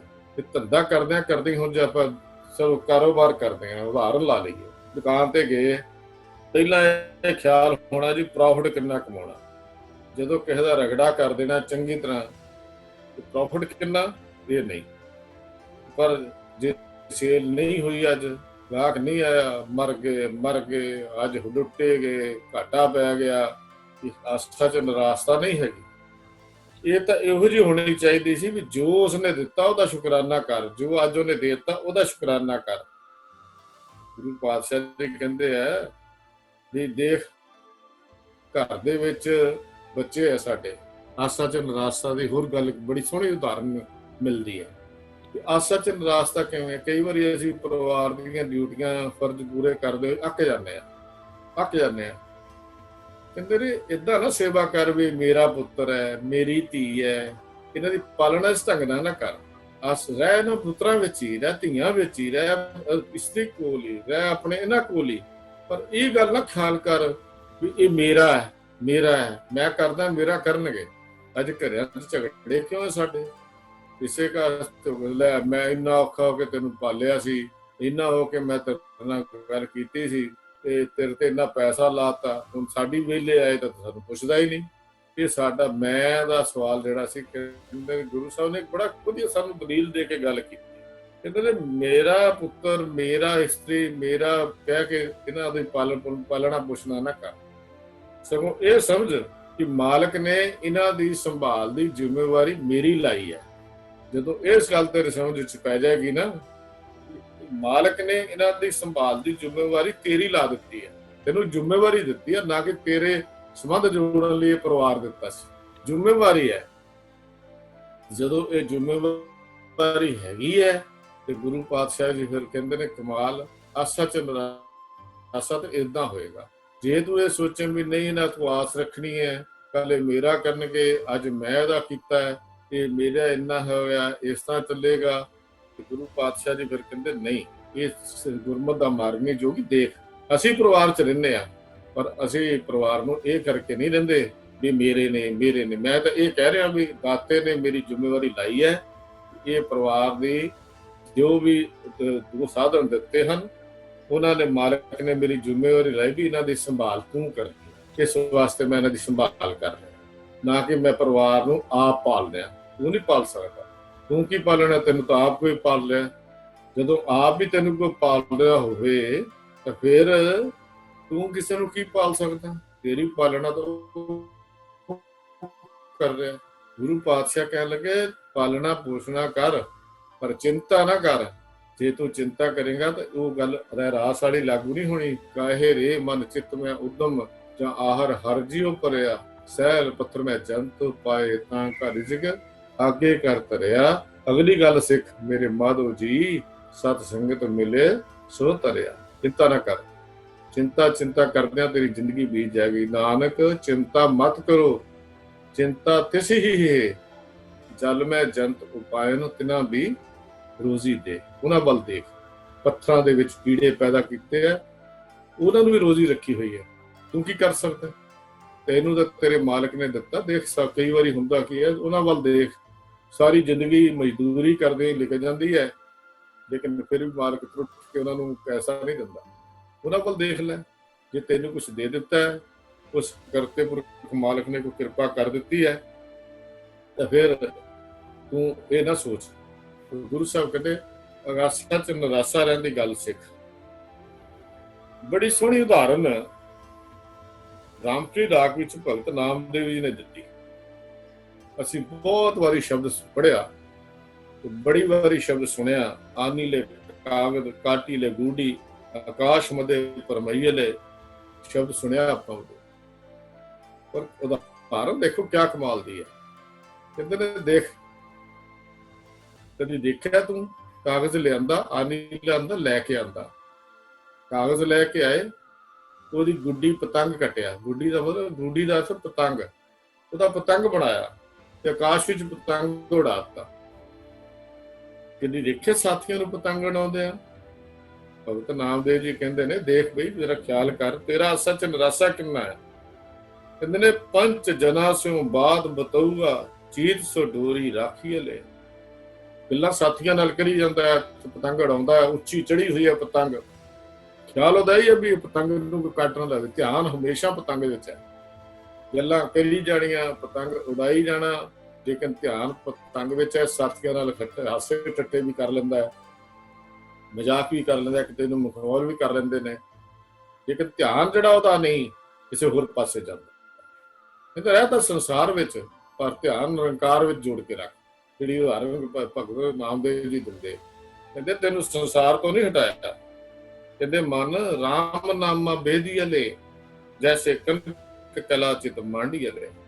ਇਹ ਮੇਰੇ ਮਨ ਰਾਮ ਨਾਮਾ ਬੇਦੀ ਅਲੇ, ਏਦਾਂ ਆਪਣੇ ਅੰਦਰ ਵਿੰਨ ਨੂੰ ਇਸ ਤਰ੍ਹਾਂ ਰੱਖ ਜਿਵੇਂ ਸੋਨੇ ਨੂੰ ਸੁਨਿਆਰਾ ਬਣਾਉਂਦਾ, ਗਹਿਣਾ ਬਣਾਉਂਦਾ ਸੋਨੇ ਦਾ। ਤਾਂ ਧਿਆਨ ਤੁਹਾਡੇ ਗਾਹਕਾਂ ਨਾਲ ਗੱਲਾਂ ਕਰੀ ਜਾਂਦਾ, ਉਹਨੇ ਖਿਆਲ ਇਹ ਹੁੰਦਾ ਵੀ ਮੈਂ ਗਾਹਕ ਕਿਤੇ ਮੇਰਾ ਨਾਰਾਜ਼ ਨਾ ਹੋ ਜਾਏ। ਗੱਲਾਂ ਗਾਹਕ ਨਾ ਕਰਦਾ, ਲੇਕਿਨ ਧਿਆਨ ਉਹਦਾ ਸੋਨੇ ਦੇ ਗਹਿਣੇ ਵਿੱਚ ਕਿਤੇ ਪੱਤੀ ਟੇਢੀ ਨਾ ਹੋ ਜਾਏ, ਪੱਤੀ ਇੱਧਰ ਨਾ ਹੋ ਜਾਏ, ਸੋਨਾ ਥੱਲੇ ਨਾ ਡਿੱਗ ਪਵੇ। ਚਿੱਤ ਉਹਦਾ ਸੋਨੇ ਵਿੱਚ ਹੈ, ਪਰ ਤੂੰ ਕਹਿੰਦੇ ਆਪਣਾ ਚਿੱਤ ਉਸ ਮਨ ਰਾਮ ਨਾਮਾ ਬੇਦੀ ਅਲੇ, ਆਪਣਾ ਵਿੰਨ ਕੇ ਰੱਖ ਮਨ ਉਸ ਪਰਮੇਸ਼ਰ ਦੇ ਵਿੱਚ ਜਿਹੜੇ ਤੈਨੂੰ ਬਣਾਇਆ, ਤੈਨੂੰ ਯਾਦ ਤੈਨੂੰ ਦਿੱਤਾ ਹੈ। ਇਹ ਢੰਗ ਆਸਾ ਵਿੱਚ ਨਿਰਾਸ਼ਾ ਹੋਣ ਦਾ ਗੁਰੂ ਪਾਤਸ਼ਾਹ ਨੇ ਸਾਨੂੰ ਦੱਸਿਆ। ਫਿਰ ਅੱਗੇ ਕਹਿੰਦੇ ਨੇ, ਕਦੀ ਦੇਖੀਆਂ ਬੀਬੀਆਂ ਨੂੰ ਪਿੰਡਾਂ ਵਿੱਚ ਖੂਹ ਹੁੰਦੇ ਸਨ, ਹੁਣ ਤਾਂ ਪਿੰਡਾਂ ਵਿੱਚ ਵੀ ਪੰਪ ਲੱਗ ਗਏ, ਪਿੰਡਾਂ ਵਿੱਚ ਵੀ ਪਾਣੀ ਆ ਗਿਆ। ਉਦੋਂ ਹੁਣ ਇੱਕ ਹੀ ਖੂਹ ਹੁੰਦਾ ਸੀ ਪਿੰਡਾਂ 'ਚ, ਇੱਕ ਜਾਂ ਦੋ ਖੂਹ ਹੁੰਦੇ ਸੀ। ਤੇ ਜਿਹੜੀਆਂ ਬੀਬੀਆਂ ਪਾਣੀ ਭਰਨ ਜਾਂਦੀਆਂ ਸੀ, ਨੌਜਵਾਨ ਬੱਚੀਆਂ ਪਾਣੀ ਭਰਨ ਲਈ ਜਾਂਦੀਆਂ ਸਨ, ਤੇ ਇੱਕ ਘੜਾ ਨਹੀਂ ਸਿਰ ਦੇ ਉੱਤੇ, 2 3 4 5 ਘੜੇ ਟਿਕਾ ਲੈਂਦੀਆਂ ਸੀ, ਆਪਣੇ ਸਿਰ ਦੇ ਉੱਤੇ ਘੜੇ ਟਿਕਾ ਲੈਂਦੀਆਂ ਸੀ। ਤੇ ਫਿਰ ਕਹਿੰਦੇ ਦੇਖੋ ਜਾਂਦੀਆਂ ਆਪੋ ਵਿੱਚ ਗੱਲਾਂ ਵੀ ਕਰ ਰਹੀਆਂ, ਆਪੋ ਵਿੱਚ ਮਜ਼ਾਕ ਵੀ ਕਰ ਰਹੀਆਂ, ਪਰ ਪਾਣੀ ਦੇ ਭਰੇ ਹੋਏ ਘੜੇ ਵੀ ਕਦੀ ਹਿਲਦੇ ਨਹੀਂ। ਚਲੋ ਭਰਿਆ ਤਾਂ ਨਹੀਂ ਹਿਲੇਗਾ, ਖਾਲੀ ਘੜਾ ਵੀ ਕਦੀ ਹਿਲਦਾ ਨਹੀਂ ਸੀ ਉੱਥੋਂ, ਕਿਉਂਕਿ ਉਹਨਾਂ ਦਾ ਧਿਆਨ ਸਾਰਾ ਉਸ ਘੜੇ ਦੇ ਵਿੱਚ ਹੀ ਲੱਗਾ ਹੋਇਆ ਸੀ। ਉਹਦਾ ਧਿਆਨ ਘੜੇ ਵਿੱਚ ਸੀ। ਇਹ ਆਸਾ ਚ ਨਿਰਾਸ਼ਾ ਦੀ ਗੱਲ ਹੈ, ਗੱਲਾਂ 'ਚ ਧਿਆਨ ਨਹੀਂ ਸੀ, ਸੁਰਤ ਜਿਹੜੀ ਆ ਉਹ ਘੜੇ ਦੇ ਵਿੱਚ ਹੈ। ਤੇ ਕਹਿੰਦੇ ਬੰਦੇ ਆਸਾ ਚ ਨਿਰਾਸ਼ ਜੋਗੀ ਇਦਾਂ ਰਹੀਦਾ। ਤੇ ਉਦਾਹਰਨਾਂ ਦਿੱਤੀਆਂ ਗੁਰੂ ਪਾਤਸ਼ਾਹ ਨੇ ਗੁਰਬਾਣੀ 'ਚ, ਤੇ ਭਗਤ ਨਾਮਦੇਵ ਜੀ ਨੇ ਗੁਰਬਾਣੀ 'ਚ ਉਦਾਹਰਨ ਦੇ ਦਿੱਤੀ। ਤੇ ਦੇਖ ਬਈ, ਆਨੀ ਲੇਕੋਂ ਭਰਾਈ ਲੈ ਊਦਕ ਰਾਜ ਕੁਆਰ ਪੁਰੰਦਰੀਏ, ਹਸਤ ਵਿਨੋਦ ਵਿਚਾਰ ਕਰਤੀ ਹੈ, ਚੀਤ ਸੋ ਗਾਗਰ ਰਾਖੀਏ। ਚਿੱਤ ਜਿਹੜਾ ਉਹ ਗਾਗਰ ਦੇ ਵਿੱਚ ਹੀ ਲੱਗਾ ਹੋਇਆ। ਹੁਣ ਕਹਿੰਦੇ ਦੇਖ ਤੇਰਾ ਮੰਦਰ ਹੈ, ਸਰੀਰ ਰੂਪੀ ਮੰਦਰ ਹੈ, ਇਹਦੇ 10 ਦੁਆਰ ਨੇ। 10 ਦੁਆਰ ਮਤਲਬ ਜਿੱਦਾਂ ਚੋਂ ਵਿਕਾਰ ਪੈਦਾ ਹੋਣੇ ਨੇ। ਪਰ ਕਹਿੰਦੇ ਦੇਖ ਉਹਨਾਂ ਦਾ ਖਿਆਲ ਰੱਖ ਕੇ, ਜਿਹੜਾ ਗਊ ਚਰਾਉਣ ਵਾਲਾ ਹੈ, ਗਾਵਾਂ ਚਰਾਉਣ ਵਾਲਾ ਹੈਗਾ, ਉਹ ਗਾਂ ਤਾਂ ਛੱਡ ਦਿੰਦਾ ਹੈ, ਪਰ ਉਹਨਾਂ ਦਾ ਧਿਆਨ ਜਿਹੜਾ ਕਦੀ ਇਹ ਨਹੀਂ ਹੋਇਆ ਕਿ ਧਿਆਨ ਕਿਤੇ ਉਧਰ ਹੋ ਜਾਏ। ਗਾਂ ਚਰਦੀ ਹੋਈ ਵੀ ਧਿਆਨ ਬੱਚੇ ਦੀ ਰੱਖਦੀ ਹੈ। ਘਰ ਦੇ ਜਿਹੜਾ ਬੱਚਾ ਉਹਦਾ ਜ਼ਿਆਦਾ ਫਿਕਰ ਹੁੰਦਾ ਉਹਨੂੰ। ਜਦੋਂ ਵੀ ਵਾਪਸੀ ਹੋਣਾ ਭੱਜ ਕੇ ਘਰਾਂ ਨੂੰ ਆਉਂਦੇ ਆ ਵੀ ਮੇਰਾ ਬੱਚਾ ਹੈ, ਧਿਆਨ ਕਿਹਦਾ ਹੈ ਉੱਥੇ ਰੱਖ ਕੇ। ਆਸਾ ਚ ਨਿਰਾਸ਼ਾ ਇਸ ਢੰਗ ਨਾਲ ਰਹਿ। ਤੇ ਚੇਤ ਜੇ 5 ਕੋਹਾਂ ਤੇ ਜਾ ਕੇ ਵੀ ਉਦਾਹਰਨ ਜਿਹੜੀ ਭਗਤ ਨਾਮਦੇਵ ਜੀ ਨੇ ਦਿੱਤੀ, ਉਹ ਸੰਖੇਪ ਚ ਗੱਲ ਕਰੀਏ। ਕਹਿੰਦੇ ਤਰਲੋਚਨ ਭਗਤ ਜੀ ਸੁਣੋ ਮੇਰੀ ਗੱਲ ਤਾਂ ਕੰਮ ਧੰਦੇ ਦੀ ਨਹੀਂ, ਤੁਸੀਂ ਤਾਂ ਕਹਿ ਦਿੱਤਾ ਨਾਮਾ ਮਾਇਆ ਮੋਹਿਆ। ਕਹਿੰਦੇ ਤੁਸੀਂ ਤਾਂ ਇੱਕ ਗੱਲ ਕਹਿ ਦਿੱਤੀ, ਮਾਇਆ ਨਹੀਂ ਮੋਹਿਆ ਨਾਮਾ। ਨਾਮਾ ਤਾਂ ਆਪਣਾ ਕਿਰਤ ਵਿਰਤ ਕਰ ਰਿਹਾ ਹੈ, ਨਾਮਾ ਆਪਣਾ ਕਿਰਤ ਵਿਰਤ ਕਰਦਾ ਹੈ, ਨਾਮਾ ਧੰਦਾ ਨਹੀਂ ਕਰਦਾ, ਨਾਮਾ ਵੇਲੀਆਂ ਨਹੀਂ ਖਾਂਦਾ, ਨਾਮਾ ਨਾਮ ਦੇਵਤਾ ਮਿਹਨਤ ਕਰਕੇ ਰੋਟੀ ਖਾਂਦਾ ਹੈ। ਗੁਰੂ ਪਾਤਸ਼ਾਹ ਜੀ ਨੇ ਇਹ ਗੱਲ ਕਹੀ। ਇਹ ਆਸਾ ਚ ਨਿਰਾਸ਼ਾ ਰਹਿਣ ਦੀਆਂ ਗੱਲਾਂ ਜਿਹੜੀਆਂ ਸਾਨੂੰ ਗੁਰੂ ਪਾਤਸ਼ਾਹ ਨੇ ਸਮਝਾ ਦਿੱਤੀਆਂ। ਕਹਿੰਦੇ ਜੋਗੀ ਉਹ ਚਰਪਟ ਦੇਖ ਰਹੇ ਇਕਾਂਤ, ਇੱਕੋ ਮਨ ਵਸਿਆ। ਜਿਹੜੇ ਮਨੁੱਖ ਸੰਸਾਰ ਦੀਆਂ ਆਸਾਂ ਚੋਂ ਨਿਰਾਸ਼ਾ ਰਹਿੰਦੇ ਨੇ, ਜਿਨ੍ਹਾਂ ਦੇ ਮਨ ਵਿੱਚ ਇੱਕੋ ਹੀ ਪ੍ਰਭੂ ਵਸਦਾ ਹੈ, ਫਿਰ ਅਗੰਮ ਅਗੋਚਰ ਦੇਖ ਦਿਖਾਏ, ਨਾਨਕ ਤਾਂ ਕਾ ਦਾਸੋ। ਗੁਰੂ ਪਾਤਸ਼ਾਹ ਕਹਿੰਦੇ ਨੇ ਬਈ ਅਜਿਹੇ ਜੀਵਨ ਵਾਲਾ ਬੰਦਾ ਜਿਹੜਾ ਅਗੰਮ ਤੇ ਅਗੋਚਰ ਪ੍ਰਭੂ ਦੇ ਦਰਸ਼ਨ ਕਰ ਲੈਂਦਾ ਤੇ ਕਰਾ ਵੀ ਲੈਂਦਾ, ਨਾਨਕ ਉਹਦਾ ਦਾਸ ਹੈ। ਨਾਨਕ ਉਹਦਾ ਦਾਸ ਹੈ। ਜਿਹੜੇ ਬੰਦੇ ਵਾਹਿਗੁਰੂ ਦੀ ਬੰਦਗੀ ਵਿੱਚ ਜੁੜਦੇ ਆ, ਪਰਮੇਸ਼ਰ ਦੇ ਨਾਲ ਜੁੜੇ ਰਹਿੰਦੇ ਆ। ਇਹ ਜਿਹੜੀ ਚੌਥੀ ਤੇ 5ਵੀਂ ਪੌੜੀ ਜੇ ਆਪਾਂ ਗੱਲ ਕਰੀਏ, ਇਹਦਾ ਜਿਹੜਾ ਰਿਜ਼ਲਟ ਜਿਹੜਾ ਸਾਰਾ ਸ਼ਰੀਰ ਨੂੰ ਅਸੀਂ ਕਹਿ ਦਿੰਦੇ ਆ, ਗੁਰੂ ਪਾਤਸ਼ਾਹ ਨੇ ਗੱਲ ਦੱਸੀ ਵੀ ਜੋ ਵੀ ਕਹਿੰਦਾ ਸੰਸਾਰ ਭੋਜਨ ਤੋਂ ਪਾਰ ਹੋਣਾ ਬੜਾ ਔਖਾ, ਚਰਬੜੇ ਗੱਲ ਕਹਿੰਦਾ। ਸਿੱਧਾ ਨੇ ਜਦੋਂ ਸੰਤ ਸਭਾ ਵਿੱਚ ਵਿਚਾਰ ਆ ਕੇ ਪੁੱਛ ਲਈ ਗੁਰੂ ਨਾਨਕ ਦੇਵ ਜੀ ਤੋਂ, ਤਾਂ ਗੁਰੂ ਬਾਬੇ ਨੇ ਜਵਾਬ ਦੇ ਦਿੱਤਾ ਵੀ ਸੁਰ ਤੇ ਸ਼ਬਦ ਦੇ ਮੇਲ ਨਾਲ, ਪਰਮੇਸ਼ਰ ਦਾ ਲਗਾਤਾਰ ਯਾਦ ਹਿਰਦੇ ਵਿੱਚ ਵਸਾਉਣ ਨਾਲ, 2 ਪ੍ਰਮਾਣ ਦੇ ਦਿੱਤੇ ਵੀ ਜਲ ਦੇ ਵਿੱਚ ਕਮਲ ਤੇ ਮੁਰਗਾਬੀ ਜਿਵੇਂ ਰਹਿੰਦੇ ਨੇ, ਆਪਣੇ ਖੰਭਾਂ ਨੂੰ ਭਿੱਜਣ ਨਹੀਂ ਦਿੰਦੇ। ਇਸੇ ਤਰ੍ਹਾਂ ਸੰਸਾਰ ਵਿੱਚ ਰਹਿਣਾ, ਮਾਇਕ ਪਦਾਰਥਾਂ ਦੀ ਆਸਾ ਤੇ ਤ੍ਰਿਸ਼ਨਾ ਦੇ ਵਿੱਚ ਆਪਣੇ ਆਪ ਨੂੰ ਫਸਣਾ ਨਹੀਂ, ਜਾਂ ਇਹਨਾਂ ਨੂੰ ਆਪਣੀਆਂ ਲੋੜਾਂ ਨੂੰ ਆਸਾ ਤੇ ਤ੍ਰਿਸ਼ਨਾ ਵਿੱਚ ਨਹੀਂ ਬਦਲਣਾ, ਇਹਨਾਂ ਨੂੰ ਪ੍ਰਵਿਰਤ ਨਹੀਂ ਕਰਨਾ। ਗੁਰੂ ਦੇ ਉਪਦੇਸ਼ ਨੂੰ ਮਨ ਵਿੱਚ ਵਸਾ ਕੇ, ਅਮਲ ਵਿੱਚ ਲਿਆ ਕੇ, ਨਿਵਿਰਤੀ ਦੇ ਮਾਰਗ ਤੇ ਚੱਲ ਕੇ ਹੀ ਇਸ ਵਿਖਮ ਸੰਸਾਰ ਤੋਂ ਪਾਰ ਹੋ ਸਕਦੇ ਹਾਂ। ਇਹ ਉਹਨਾਂ ਦਾ ਜਵਾਬ ਸੀ ਗੁਰੂ ਪਾਤਸ਼ਾਹ ਜੀ ਦਾ, ਜੋ ਅੱਜ ਦੀ ਇਹ 5ਵੀਂ ਪੌੜੀ ਦੇ ਵਿੱਚ ਗੁਰੂ ਸਾਹਿਬ ਜੀ ਨੇ ਸਾਨੂੰ ਪੂਰਾ ਜਵਾਬ ਦਿੱਤਾ। ਇਹ 5ਵੀਂ ਪੌੜੀ ਹੈ ਸਤਿਗੁਰੂ ਪਾਤਸ਼ਾਹ ਜੀ ਦੀ, ਜਿਹੜੀ ਅੱਜ ਆਪਾਂ ਵਿਚਾਰ ਕੀਤੀ ਹੈ। ਇਹ ਵਿਚਾਰ ਜਿਹੜੀ ਅਸੀਂ ਆਮ ਰੋਜ਼ ਪ੍ਰਮਾਣ ਪੜ੍ਹ ਲੈਂਦੇ ਹਾਂ, ਕਰ ਲੈਂਦੇ ਹਾਂ, ਪਰ ਥੋੜੀ ਡੂੰਘੀ ਵਿਚਾਰ ਮੰਗਦੀ ਹੈ। ਜਿੰਨਾ ਕੁ ਗੁਰੂ ਪਾਤਸ਼ਾਹ ਜੀ ਨੇ ਸਮਤ ਬਖਸ਼ੀ ਜਾਂ ਬੁੱਧ ਬਖਸ਼ੀ ਆਪਾਂ ਵਿਚਾਰ ਕੀਤੀ ਹੈ। ਵਿਚਾਰ ਕਰਦੇ ਹਾਂ ਭੁੱਲ ਚੁੱਕਦੀ ਆ ਪਾਸੋਂ, ਸਾਰਿਆਂ ਪਾਸੋਂ ਖਿਮਾ ਚਾਹੁੰਦਾ ਤੇ ਸਾਰਿਆਂ ਨੂੰ ਬੇਨਤੀ ਕਰਦਾ कि ये जिहड़ी विचार गुरु साहब जी ने सानू दित्ती है इहनूं अपने जीवन विच भी लियाईए ते ये निर्लेप रहण दी गल भी सीखीए कि परिवार विच रहिंदियां होइआं असीं निर्लेप किवें रहना है ते किवें असीं संसार दे इन्हां चीज़ां तो बच सकदे हां। ये उदाहरणां जिहड़ियां दित्तियां ने वो केवल थ्योरैटिकली नहीं प्रैक्टिकली अपने जीवन में थोड़ा थोड़ा करके लागू करते रहिए ताकि लोग परलोक से हिला हो जाए। इन्ने के वचन प्रवान कर रहे हैं जी। प्यार सर सारे फतेह बुलाओ। वाहिगुरू जी का खालसा वाहिगुरू जी की फतेह। फतेह।